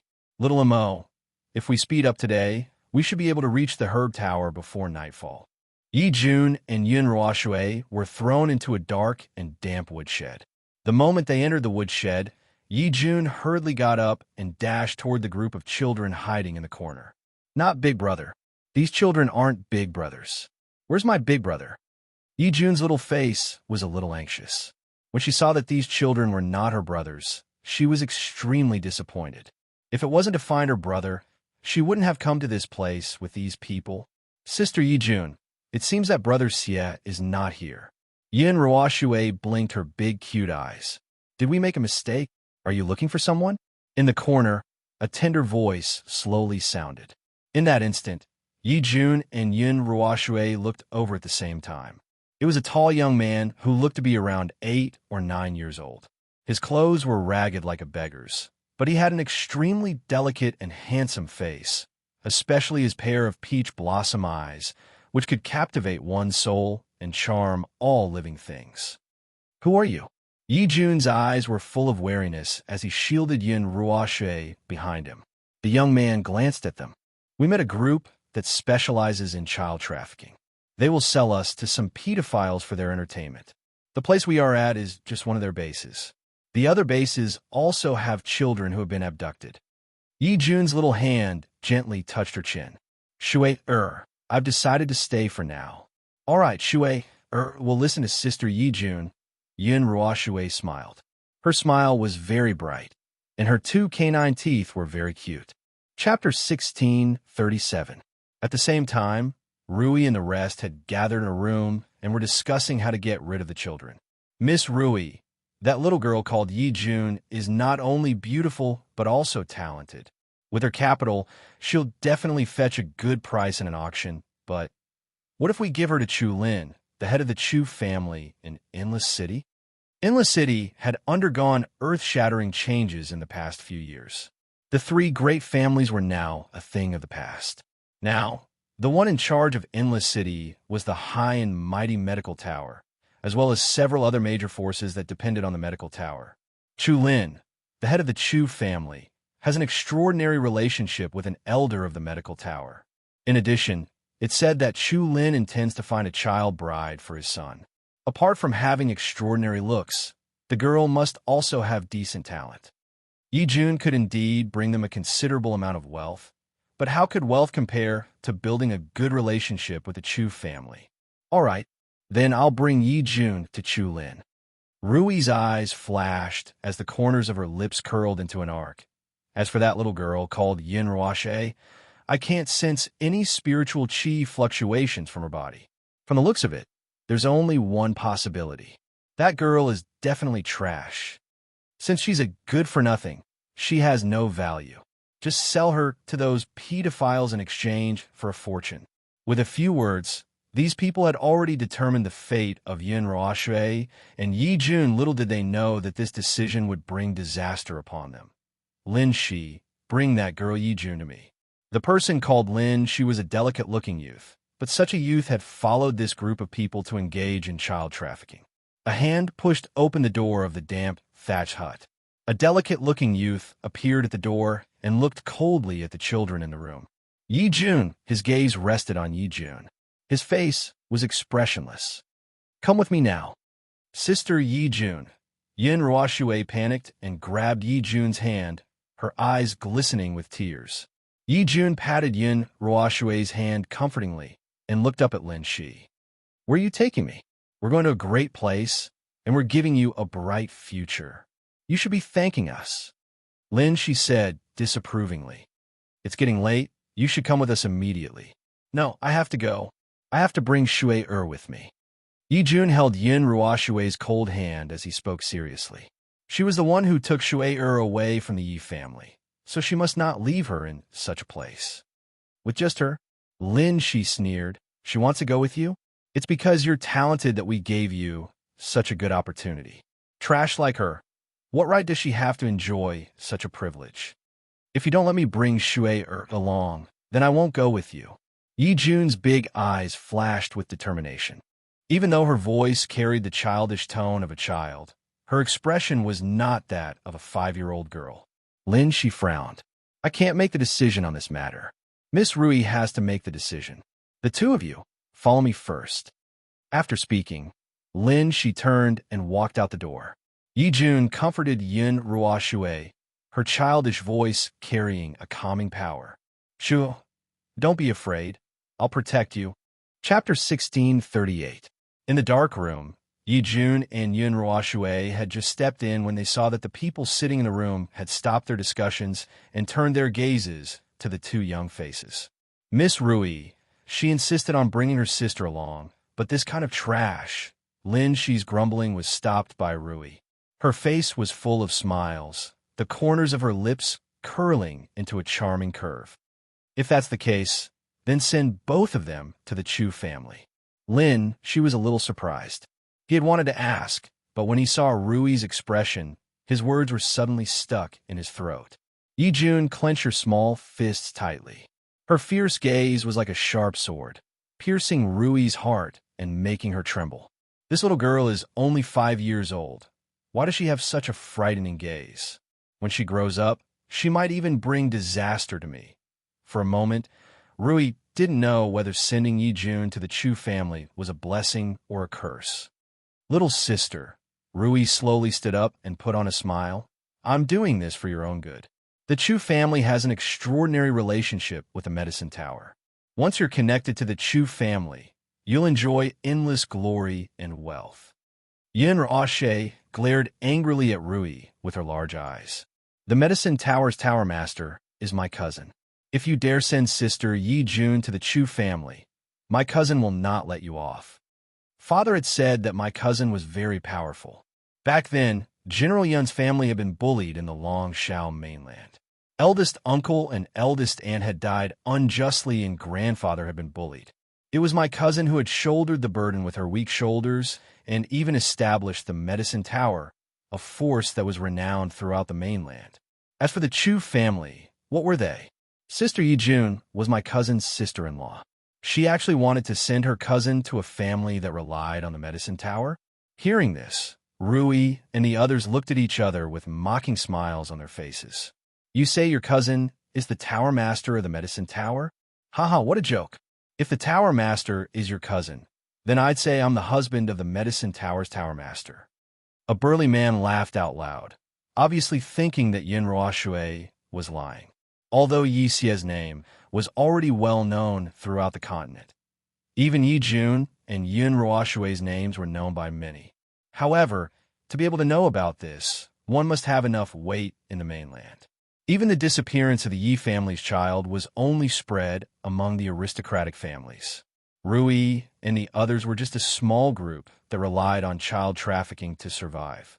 They could be considered as the lowest level of existence in this continent. What qualifications did they have to know the name of the Yi family's child? This was also the reason why Rui and the others didn't have the slightest suspicion after hearing Yi Jun and Yun Ruoshui's names. Little sister, there are many people who want to establish a relationship with the medicine tower. Just based on you, it seems that you don't have the qualifications. Rui narrowed her eyes slightly, and the corners of her lips curled into a disdainful arc. However, I have given you such an opportunity. When you arrive at the Chu family, serve the young master of the Chu family well, and your future will definitely be boundless. After saying this, Rui waved her hand and ordered coldly, Lin Shi, tie these two babies to the carriage. Only Rui and the man in the embroidered robe were leading this group of people. Since the man in the embroidered robe hadn't made any decision, everything was decided by Rui. Lin Shi waved his fist and retreated, bringing Yi Jun and Yun Ruoshui with him. Chapter 1639. Rui, that Yun Ruoshui's talent is too poor. She clearly cannot enter the Chu family. Why did you agree to Yi Jun's request? The burly man frowned and asked, Who said that I want to send Yun Ruoshui to the Chu family? I'm only doing this to appease Yi Jun. That girl is young, but has an unyielding personality. She is not as easy to deal with as Yun Ruoshui. Rui sneered. In order to prevent her from making the wrong decision, I must satisfy her request. Compared to the unyielding Yi Jun, it was obvious that in their hearts, Yin Ruoshui was a soft persimmon that anyone could pinch. On the road, find a chance to separate Yin Ruoshui and Yi Jun. Then bring that girl back. On the bumpy and uneven street, a tattered horse carriage sped past. The driver was a burly man. In the carriage sat a young man and two little girls who were about 4 or 5 years old. The younger girl held the hand of the girl next to her tightly. Her large and innocent eyes were obviously filled with fear. But the girl next to her made her heart calm down a little. Let me ask you. Yi Jun slightly raised her head and looked coldly at the young man in front of her. Besides this place, do you have any other basis? Lin Shi swept a glance at Yi Jun. That's right. Then you said before that you had captured a little boy about the same age as me. Where is that little boy now? Lin Shi was stunned. Why are you asking this? Yi Jun had wanted to ask the question directly, but she was deeply afraid that someone would use this to threaten her. She could only turn her head and reply coldly, I'm just curious. I have no other intentions. Lin Shi did not pursue Yi Jun. Instead, he said, Little girl, you better know your place. When you reach the Chu family, try to cater to the Chu family. Otherwise, your fate will be very tragic. Just at this moment, the madly galloping horse carriage suddenly stopped. Lin Shi frowned slightly and said coldly, I'm going to see what's going on. You guys wait here. After saying this, she jumped out of the car. When Lin Shi jumped out of the carriage, Yi Jun hurriedly looked at Yun Ruoshui, who was beside him. Shui, listen to me. Those people will never allow you to follow me to that Chu family. I still haven't confirmed whether Big Brother has been deceived by those people. So, I must stay here. Sister Yi Jun, therefore, if they want to separate us later, you should temporarily separate from them and send a message to the Yi clan. Let the Yi clan send someone to the Chu clan. I understand. Yun Ruoshui lightly blinked her eyes. Sister Yi Jun, I will send a message to the Yi family. Wait for me at the Chu family. Yi Jun had originally wanted to say a few more words, but Lin Shi had already returned to the carriage. His cold eyes swept over the two pink and jade-carved little girls, his face emotionless. Yin Ruoxue, there's a problem with this carriage, and it cannot bear such a heavy force. Therefore, I will trouble you to ride with me to the Chu family. The carriage couldn't bear their weight? Yijun was dumbfounded. He originally thought that these people would find a better excuse, but little did he expect that they would randomly come up with a lame excuse. Just because they were children, they thought that they were easy to deceive. Sister Yijun. Yin Ruoxue's eyes were filled with tears as she looked pitifully at Yijun. I will come find you later. Chapter 1640. Just as she finished speaking, she had already grabbed her arm and pulled her out of the carriage. Yijun's hand, which was behind her, was already wrapped in a layer of spiritual energy. If she had not been looking for her brother, she would have killed this bastard long ago. But her brother may be powerful, but he's as naive as Shui-er. What if he falls for these people's tricks and is deceived? What should she do? So, in consideration of her brother's safety, Yijun slowly retracted her aura. She gently raised her eyes, her delicate, jade-like face filled with coldness. If you dare to touch a hair on my sister's head, I will make you regret it. In the forest, Yin Ruoxue walked quietly behind Lin Shi. When Lin Shi was not looking, she sprinkled a special powder on the ground. In the years that Yun Luofeng had been away, Old Master Yi had learned how to rear spiritual beasts. Ever since Yin Ruoxue and the others had run away from home, he had sent the Yi family's spiritual beasts to search for them.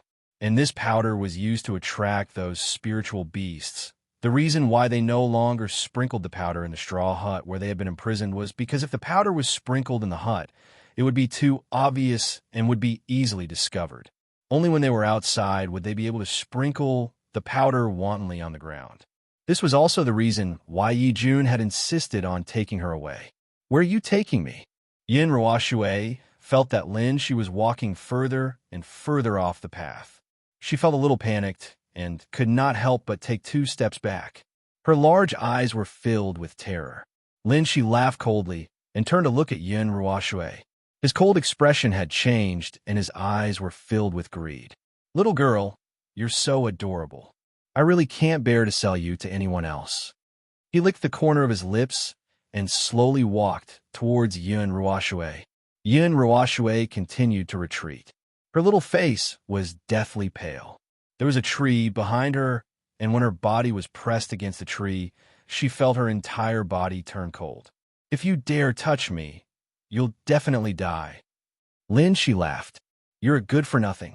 Even if you're a genius, what threat can a 4-year-old child pose to you? I'm really not worried that you can hurt me. Little sister, in order to avoid pain, you'd better listen to me obediently. Whether it was out of fear or anger, Yin Ruoxue's small body began to tremble. However, her trembling appearance aroused the perverted desire in Lin Shi's heart. He was getting closer and closer. His slender fingers were already tightly caressing Yin Ruoxue's delicate little face. That feeling made Lin Shi wish that he could leave an irremovable scar on that delicate face. The little boy Yijun asked about, do you know where he went? TSK. I have to say, that little fellow is really adorable. I casually found an excuse to take him from Rui's hands and then chopped him into minced meat. Haha. What I love the most is nothing more than watching the terrified and struggling expressions of those little fellows. Yin Ruoxue's body was a little stiff. Tears flowed from the corners of her eyes, and her face was deathly pale. Seeing the evil hand reaching for his chest, the nails glowing with emerald green light, she covered her ears tightly and screamed, "No!" Boom! In an instant, a wave of black spiritual energy floated out of Yin Ruoxue's body. Wherever it went, everything withered. She raised her tear-stained eyes. I said that if you touch me, you'll definitely die. Why don't you believe me? Chapter 1641. Lin, she widened his eyes in shock. He did not even have the chance to beg for mercy before he was swallowed up by the endless black spiritual energy and disappeared without a trace. It was as if he had never been there in the first place. Yin Ruoxue felt as if all the energy in her body had been sucked out. She lay sprawled on the ground as large tears rolled down her cheeks. She sobbed, "Mother, Shuair has killed again." But they forced Shuair to do this. In this uninhabited forest, her small body was buried by the surrounding weeds. Her shoulders trembled slightly, and her face was pale and colorless. There seemed to be a black aura gradually forming between her brows, but it disappeared completely in the blink of an eye. It was as if she had been hallucinating. At this moment, in a mountain range near the medical tower, a group of young men and women dressed in white robes were fighting against a group of spiritual beasts. These young men and women all wore the medical tower's badge on their chests. However, these badges were of a lower grade. It was obvious that these people had only just entered the medical tower. "Senior brother, these spiritual beasts are too powerful. We're no match for them. So, let's leave first." A younger girl wiped the cold sweat from her forehead. She looked rather anxious. The person who had been addressed as senior brother was the leader of this group. His expression slowly darkened. "In order to exchange for the medical books in the medical tower, we must obtain this serpent spirit herb." Entering the medical tower had always been his goal. However, now that he had finally managed to enter the medical tower, how could he give up on the opportunity to improve himself? He must obtain the serpent spirit herb. However, the attacks of the spiritual snakes before him were becoming more and more ferocious. Their eyes shone with a sinister light. They spat out their long tongues, and their green teeth were clearly poisonous. One of the young men was bitten by a spiritual snake. In an instant, his entire arm turned green. He clutched his arm in pain and took 2 steps back. His pale face was filled with agony. Rongchong, senior brother Yu's expression suddenly changed. He looked at the spiritual beasts guarding the serpent spirit herb, and his eyes became even more serious. However, it was too late for them to change their minds now. The spiritual snakes had surrounded them, and they would not be able to escape even if they had wings. Besides, the long battle had drained their energy, and they no longer had the ability to resist. "Are we going to die here today?" Senior brother Yu had a sorrowful look on his face. For a moment, he regretted dragging his brothers and sisters into this hiss. The spirit snake flicked its long tongue and quickly slithered in front of everyone. A dangerous aura instantly filled everyone's heart. Just as a spirit snake was about to attack a young girl in the group, a long sword suddenly descended from the sky and instantly sliced the spirit snake into 2. Everyone was stunned and raised their heads in astonishment. In that instant, a feeling of shock spread through everyone's hearts. At this moment, the woman who descended from the sky was like a god, powerful and incomparably noble.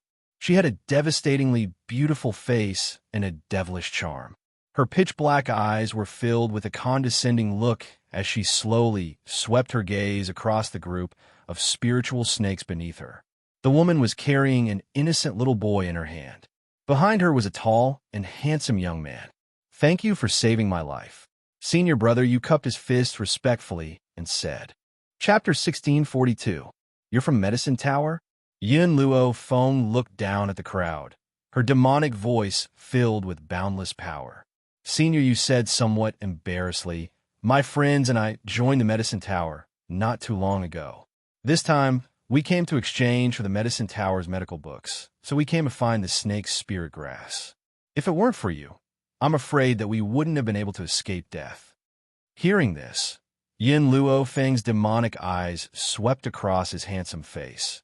"Your talent is not bad, and there's nothing wrong with your adventurous spirit.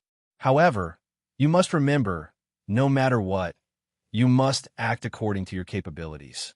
If you can remember my words today, there will definitely be a place for you in the continent in the future." Hua! As soon as she finished speaking, Yin Luo Feng's figure suddenly turned into a ray of light and disappeared into thin air.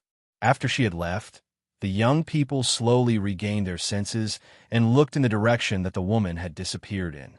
"Who is she? Why did she speak to us in Jishi dialect?" The young girl in the group slightly frowned, her delicate face filled with a strange light. Senior Yu thought for a moment, then said, "Let's take the snake's spirit grass back first." At that moment, He didn't know that Yun Luofeng's words would save his life in a dangerous situation in the future. It wasn't until that moment that he finally understood the meaning behind those words. At the medicine tower, in a spacious and bright room, two old men sat opposite each other, playing chess. Of the two old men, one was wearing fluttering white robes and had the demeanor of an immortal. His expression was cold as he sat there indifferently. The other old man had a smile on his face the entire time, like a cynical old man. "Ha, Guion, this time, I won again," Qingmu laughed. "Why do I feel like you're in a bad mood these past few games?" Guion shook his head. "I don't know why either, but I feel like something is about to happen in the continent." TCH, Qingmu clicked his tongue. Ever since the Tower Master left, the continent of No Hui has been very peaceful. How could anything happen? However, the Tower Master has already left for almost 5 years. I wonder how she's doing in the 7 continents. 5 years had passed like water, passing in the blink of an eye. However, in the 5 years that Yin Luofeng had left, there had been too many changes. At the mention of the woman who had disappeared for 5 years, Qingmu sighed. Back then, when he left the Tian Hui Empire without hesitation, he had already decided to follow Yun Luofeng for the rest of his life. But, as Qingmu and Guiyang were chatting, Yun Luofeng was blocked outside by the people of the medicine tower. "If you have come to the medicine tower to confirm your medical skills, please go out and turn right. There is a specialized appraisal place there. If you want to join the medicine tower, you must first appraise your level. Otherwise, no one is allowed to step into the medicine tower." The guard waiting outside the medical tower was expressionless as he spoke in a routine manner.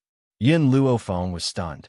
She had been away from home for 5 years, and as soon as she returned, she was blocked outside by her own subordinates. "I'm here to look for someone." The little boy, who had been in Yin Luofeng's hands, struggled free. He patted his dirty robes and raised his jade-like face. "I want to see Elder Qingmu and Elder Guiyang." "Apologies, without the emblem of our medical tower, the elders will not receive anyone." A little beggar in ragged clothes actually dared to ask to see the two elders. Chapter 1643. Did he think he was worthy? Yixie's face darkened, and he clenched his fists tightly. He suppressed his emotions and gritted his teeth. "I want to see the two elders. Go and inform them immediately." Even though he was the young master of the Yi family, he had never left home. How could these people from a medicine tower see him? What happened? At this moment, a low voice was heard. The guard turned around and saw the old man walking out of the door. His face lit up with joy. "Elder Chu, you're here?" These people insisted on seeing Elder Guiyang and Elder Qingmu, but they don't have the badge of the medicine tower. So, I'm trying to persuade them to go back. Chu nodded indifferently. His gaze swept across Yin Luofeng and the others, and a faint light flashed across his old eyes. "This lady is a doctor?" It had to be said that Chu Yu's eyes were very sharp. He could tell at a glance that Yin Luofeng was a doctor. Yin Luofeng glanced at Chu Yu's old face and nodded. That's right. She was a doctor and naturally did not refute Chu Yu's words. "Since this lady is a doctor, you naturally have the right to enter the medicine tower. However, I have a request." Chu Yu's lips curled up slightly. His slightly raised chin revealed his arrogance. "How about you be my disciple?" Little Emo looked at Chu Yu as if he was looking at an idiot. His eyes were filled with contempt. Was this old man stupid? His master was the medicine tower's master. He, an elder, actually wanted the medicine tower's master to be his disciple? "Lady, accepting a disciple is all about affinity. I liked you the first time I saw you and want to take you as my disciple. Don't worry, my position in the medicine tower is very high. I'm second only to Elder Qingmu and Elder Guiyang. I can definitely let you do whatever you want." Chu Yu's tone was rather respectful when he mentioned Qingmu and Guiyang. After all, ever since the tower's master left, the medicine tower had been brought up by these two elders. As for Yun Luofeng, he was only a latecomer. He could not compare to these two elders. Yun Luofeng narrowed his eyes. "What if I refuse? Will you not let me enter the medicine tower?" Chu Yu was amused. "Miss, you are the first person to refuse this old man. If you refuse this old man, not only will you not be able to enter the medicine tower, you will also regret it for the rest of your life.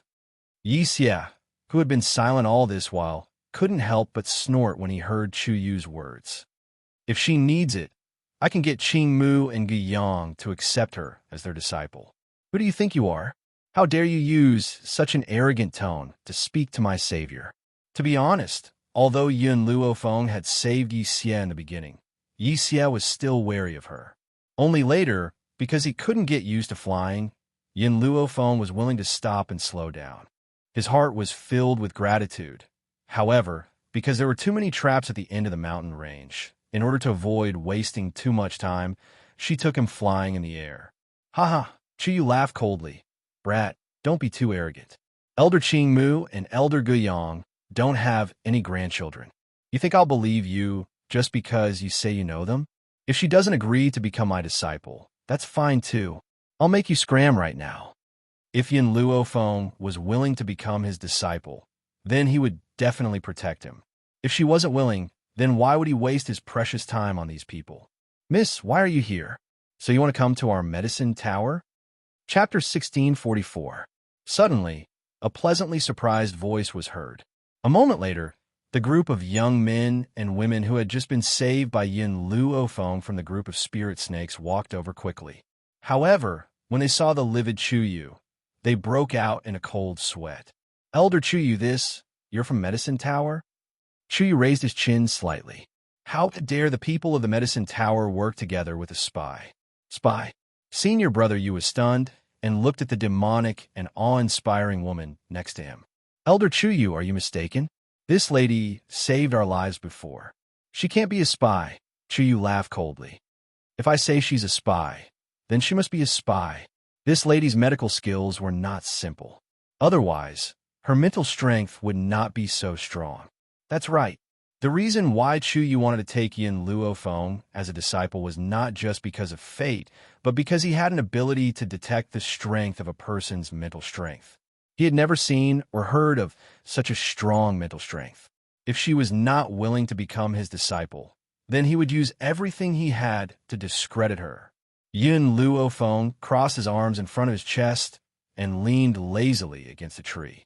His evil smile fell on Chuyu's face. He seemed to be waiting for the person he had saved to make a choice.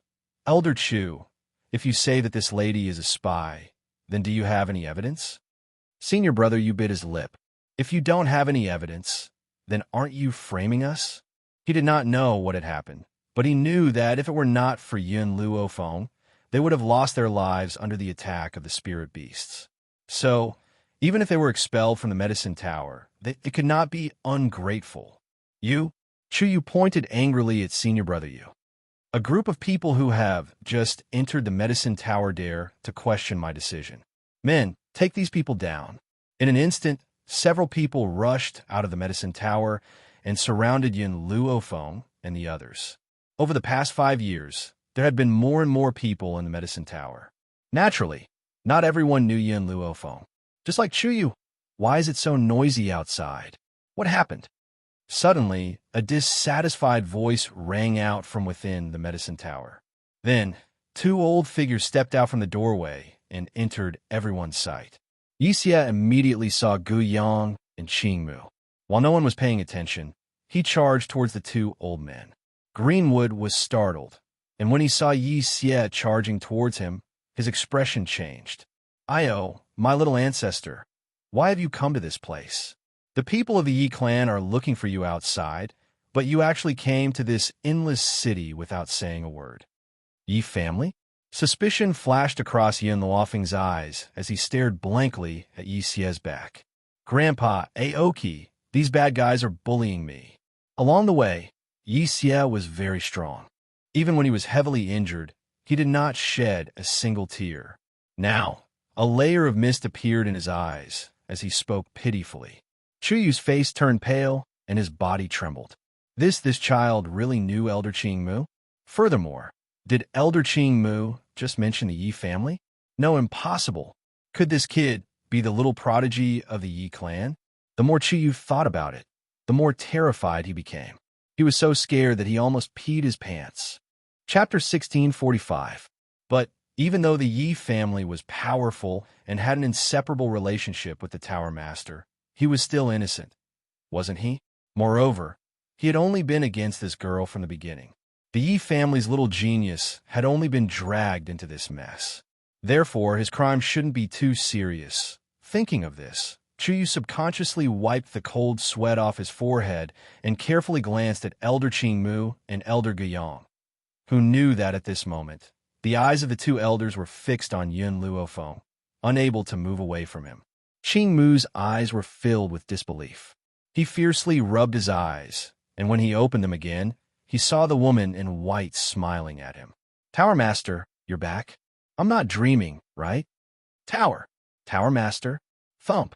Chuyu was so scared that his legs turned to jelly, and he fell to the ground on his butt, his face ashen.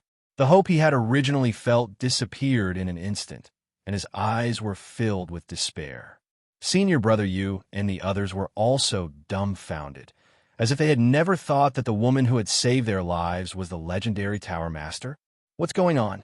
Guiyang looked at the medicine tower guards surrounding Yun Luofeng, and his face darkened as he asked coldly, "Gu." "Elder Guiyang." A guard swallowed his saliva with difficulty and said in a trembling voice, "Just now, Elder Chuyu claimed that this pagoda master is a spy and ordered us to capture him."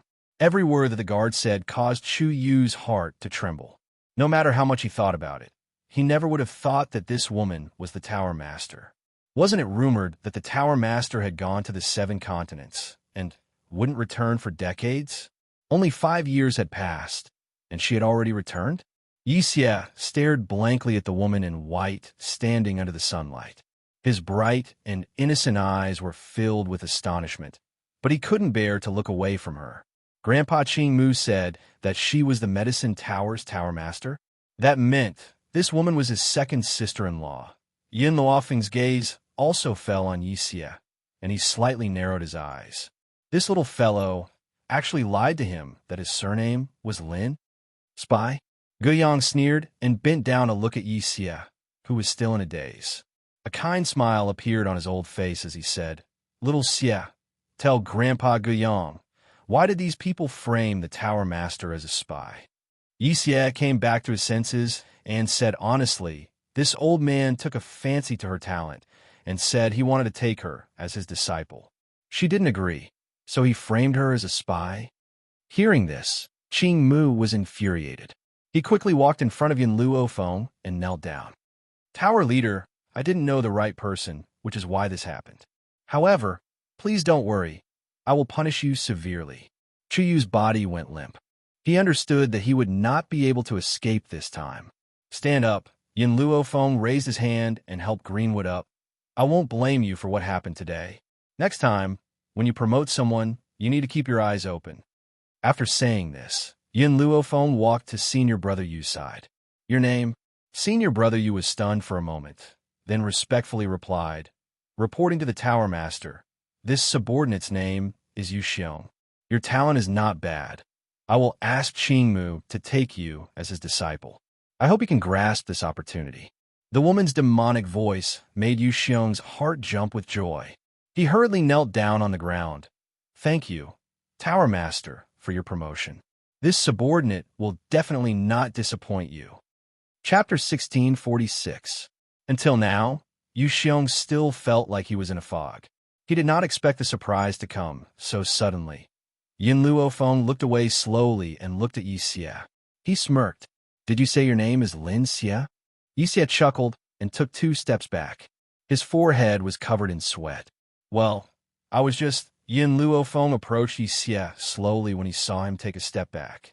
"Did you come to the medicine tower just to join it?" There was a dangerous glint in her eyes. It made Yixia's hair stand on end. Yixia bit his lips softly. There were tears in his eyes. "When I ran away from home, I didn't dare to tell them my real name. I was afraid that the old man would take me back." Yun Luofeng raised his brows and smiled faintly. "The reason you ran away from home?" Yixia's body trembled, and he lowered his head slightly. "I want to find my father and mother, as well as you and second brother." His gaze was very lonely.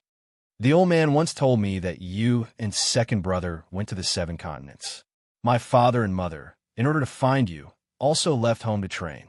Thus, since I was born, I have never seen them. He raised his head, and a star-like radiance shone from his large, bright eyes. Second sister-in-law, I miss my parents that I've never met. If I could find them and reunite with my family, I'd be willing to go through any hardships or take any risks. Yin Luofeng's heart felt like it was being grabbed by a hand. His questioning voice suddenly disappeared.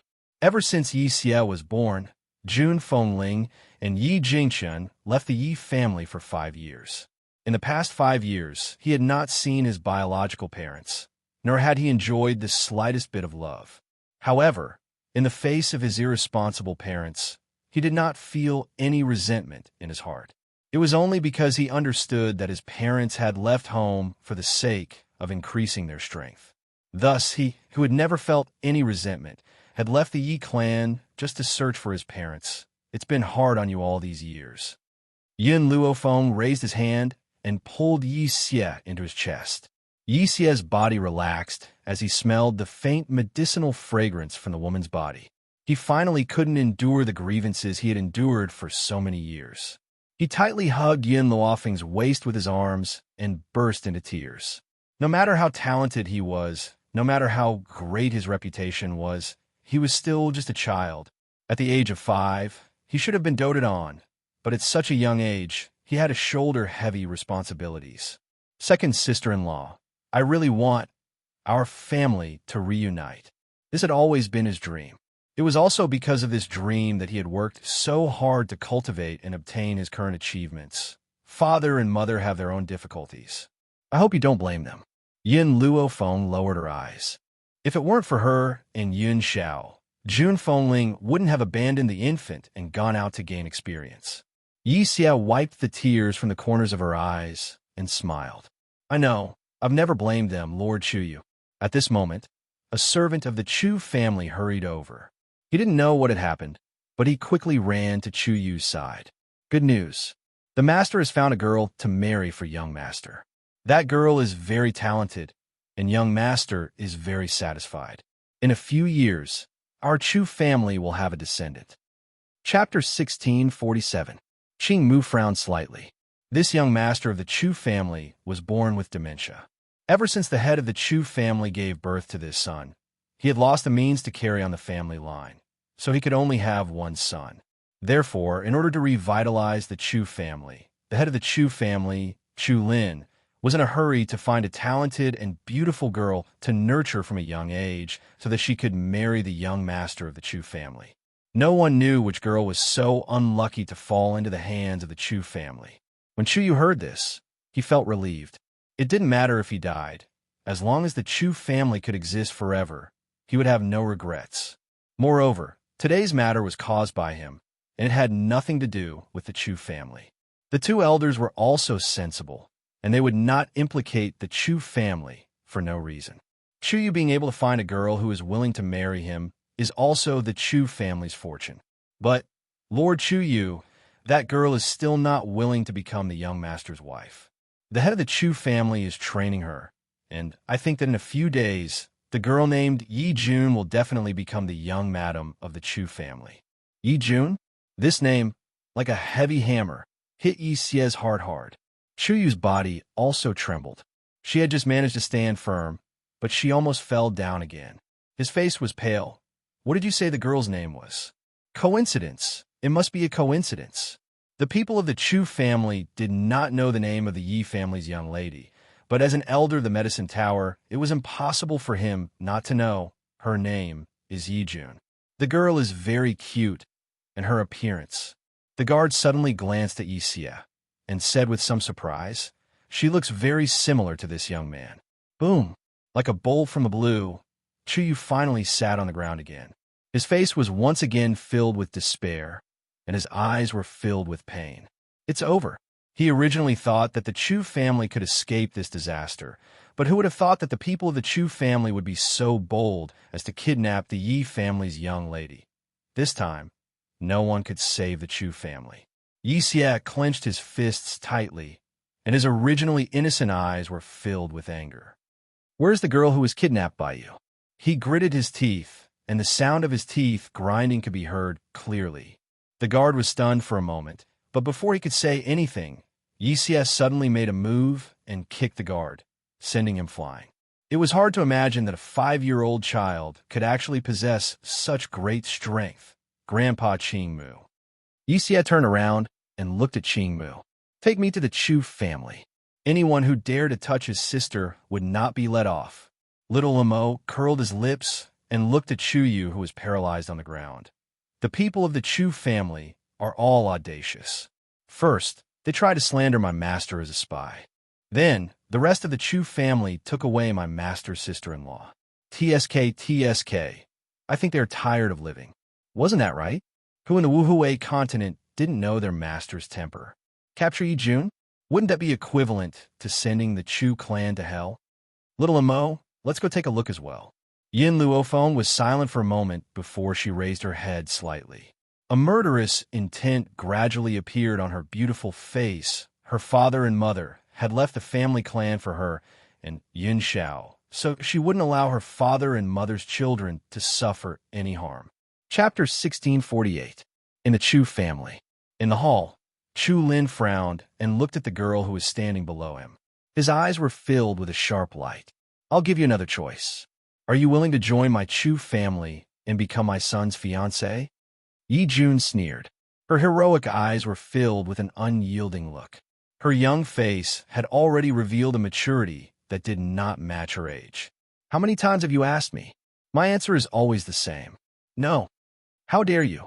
Chu Lin slammed the table and stared at Yi Jun. I bought you with money. Naturally, you have to listen to me. My Chu family has a high status in Endless City. We can get whatever we want. It's your blessing to be my son's fiancé. Don't refuse a toast only to be forced to drink a forfeit. Hearing this, Yi Jun turned her head and looked at the young man who was standing beside Chu Lin and drooling at her. A cold light flashed in her long and narrow phoenix eyes. Her voice was as tender as ever, but it was firm. I, Yi Jun, am not that down to the point of marrying a fool. If it was not for his son's marriage, Chu Lin would really want to slap this stupid girl to death. Father. The young man pulled Chu Lin's sleeve and stared at Yi Jun. Little sister is so beautiful. Yu wants little sister to play with him. The young man's voice made Chu Lin's anger disappear. He comforted his son dotingly. Okay. Little sister will definitely play with Yu. As long as Yu likes it, father will give it to you. Father, let little sister sleep on the same bed with Yu. Yu still wants to eat little sister's mouth. The young man smiled foolishly. He did not think that Yi Jun was a human. Instead, she was a toy that father gave him. Yi Jun's little face became uglier and uglier, especially when she heard the last sentence of the young man. Her expression changed on the spot. Disgusting. She threw this sentence coldly and did not look at the young man anymore. Stupid girl. It seems that if I don't discipline you, you won't know the situation you are in. Chu Lin couldn't bear to see his son being humiliated, so when he heard Yi Jun's words, he quickly rushed in front of Yi Jun. He raised his hand and slapped Yi Jun. Yi Jun was not as talented as his brother Yixia, but he was still a rare genius. However, she was only 5 years old. A 5-year-old child. No matter how much of a genius he was, how strong could he be? Therefore, in the face of a middle-aged man, she was unable to move due to his imposing manner. A slap landed squarely on her face. Pah! At that moment, Yi Jun's cheeks swelled up and stung with pain. But she held back the tears that were about to fall from her eyes and continued to stare coldly at Chu Lin. Endless City is the territory of the Chu clan. You're courting death by defying the Chu clan. Chu Lin raised his chin arrogantly and looked down at Yi Jun. Besides, no matter how stupid my son is, he is the only heir of the Chu clan. If you marry him, you will be the Chu clan's young madam. Not only will you enjoy endless glory and wealth, you will also be able to walk unhindered in Endless City. Chu Lin didn't understand.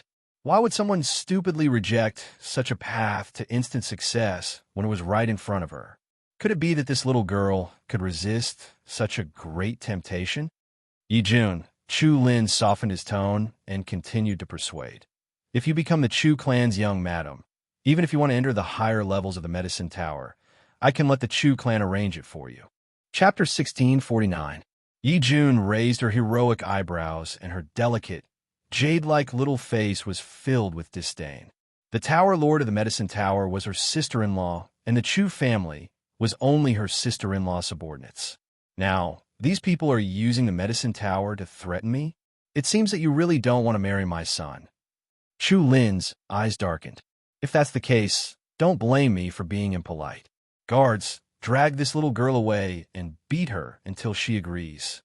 As soon as these words were spoken, two of the Chu family's bodyguards stepped forward and grabbed Yi Jun's arm, intending to drag her away. Just then, a childish but domineering voice rang out from thin air. It sounded like a raging flame. "Beast, let go of my little sister." This childish voice made Yi Jun's body freeze. She raised her head slightly, and tears welled up in her eyes. Third brother. In the air, a woman dressed in snow-white robes stood. She was devastatingly beautiful, and she carried a 5-year-old boy in her hand. Even though the little boy's face was a little pale, when he saw his little sister being bullied, the rage in his heart was like a roaring wave that could drown anyone in an instant. "Who are you?" Chu Lin frowned and asked coldly. Yin Luo Feng glanced sideways at Chu Lin and slightly curled the corners of his lips. "People who have come to take your lives." Hearing this, Chu Lin was first taken aback before he burst into laughter. "Then I'd like to see what right you have to take the lives of the Chu family members." A member of the Chu family was an elder of the Medicine Tower after all. This little girl actually dared to speak so arrogantly. Was she not challenging the dignity of the Medicine Tower? However, just as Chu Lin finished speaking, a cold laugh suddenly rang out from outside the door. "I'd also like to see how the Chu family is digging their own grave." Chu Lin's body stiffened, and he raised his head in astonishment. He stared in shock at the two old men, Qing Mu and Guiyang, who had just entered the room. "Elder Qing Mu, Elder Guiyang, why have you come?" His voice was a little stuttering as he spoke shakily. Furthermore, Elder Qing Mu claims that he's here to see me digging my own grave. What does that mean? Hearing this, a mocking smile appeared on Greenwood's face. TSK, your Chu clan is so bold, and you still dare to ask me why I came here? You even captured the granddaughter of the Yi family's old man, and you still want her to become your silly son's wife. Have you ever asked the Yi family's opinion? Yi family? Wait a minute, could Elder Qing Mu be talking about the Yi clan? Elder Qing Mu, the Yi clan you speak of it's the Yi clan that you're thinking of. Thump! At this moment, Chu Lin's heart skipped a beat. His face was deathly pale, and his legs felt weak. He almost stumbled and fell to the ground. Fortunately, he hurriedly held onto a nearby pillar to prevent himself from slipping to the ground. Even so, his entire body was trembling as he stared at Yi Jun in terror. It couldn't be such a coincidence, right? He just bought a little girl from a human trafficker, and this little girl was actually the lifeblood of the Yi family's old man. "Father, I want this little sister to be my wife." The simple-minded young man tugged on Chu Lin's sleeve as he muttered. His eyes were filled with greed as he stared unblinkingly at Yi Jun's adorable young face. "Shut up!" Chu Lin roared angrily, his voice trembling uncontrollably. Chapter 1650. The young man was scared out of his wits. Perhaps he didn't understand why his father, who had always loved him, would be so angry at him. "Elder Qing Mu, Elder Guiyang, I really didn't know about this." Thump! Chu Lin knelt on the ground and trembled. It was the ferocious tiger bandits. They kidnapped Miss Yi Jun. I only bought her from them. As the saying goes, the ignorant are not guilty. Elder Qing Mu wouldn't be so unreasonable as to destroy the Chu family. A smile appeared on Yun Luofeng's evil face. She carried Yi Xie and slowly descended from the sky, landing in front of Yi Jun's little sister. Yi Xie stared at Yi Jun's red and swollen face. His heart felt like it was being squeezed, causing the anger in his heart to surge again. "Who is it? Who hit you just now?" Yi Jun fiercely threw herself into Yi Xie's arms. She raised her palm-sized face, her expression full of grievance. However, her heart, which had been tense for so many days, finally relaxed the moment Yi Xie appeared. "Third brother, I thought you were also in their hands, so I followed them and wanted to find your whereabouts." Now that I see that you're safe, I'm relieved." She smiled. It must be said that Yi Jun's smile was very similar to Jun Fengling's. It was cute with a heroic spirit. Suddenly, a warm hand touched Yi Jun's red and swollen face. Yi Jun's body trembled slightly, but she didn't avoid the woman's touch. The woman's hand was very gentle, like a mother's. She caressed Yi Jun's painful face, causing tears to appear in her eyes. She couldn't stop trembling. Yi Jun was also a martial artist, so she could naturally feel the spiritual qi contained in the woman's hand. The moment the spiritual qi touched her face, the pain on her face gradually disappeared. "Mother." Under Yun Luofeng's touch, Yi Jun couldn't help but call out. In the Yi family, she was doted on, but no one's hand gave her such a warm feeling. Except for the woman in front of her. However, she reacted quickly. She wiped the tears from the corner of her eyes, and a smile appeared on her small face. "I'm sorry, I miss my mother too much, and the feeling you gave me was too gentle, so I couldn't help it. Little sister." Yi Xia pulled Yi Jun over and smiled innocently. "She's giving you the feeling that she's like a mother. Isn't there a saying that goes, the eldest sister-in-law is like a mother? Even though she is only the second sister-in-law, she is still like a mother." Second sister-in-law? Yi Jun's hand froze in the middle of wiping away her tears. She raised her head in shock and stared unblinkingly at the peerless woman in white. "You my sister-in-law? Is it really you?" Her heart was pounding, and even her lips were trembling slightly. Chu Lin was completely dumbfounded. He had never seen Yun Luofeng before, but it was impossible for him not to know that the wife of the Yi family's second young master was the Tower Master of the Medicine Tower. He was also the true ruler of Endless City. But what did he just do? Not only did he want to capture the Medicine Tower Master's sister-in-law, but he also dared to spout nonsense in front of her. No wonder Elder Qing Mu said that he was courting death. Thinking about this, Chu Lin finally couldn't take it anymore and fell to the ground. His face was ashen, and his eyes were filled with despair and fear. It's all that damned ferocious tiger bandit's fault. If it weren't for them, how would I have offended this woman who was called the god of plagues by the world?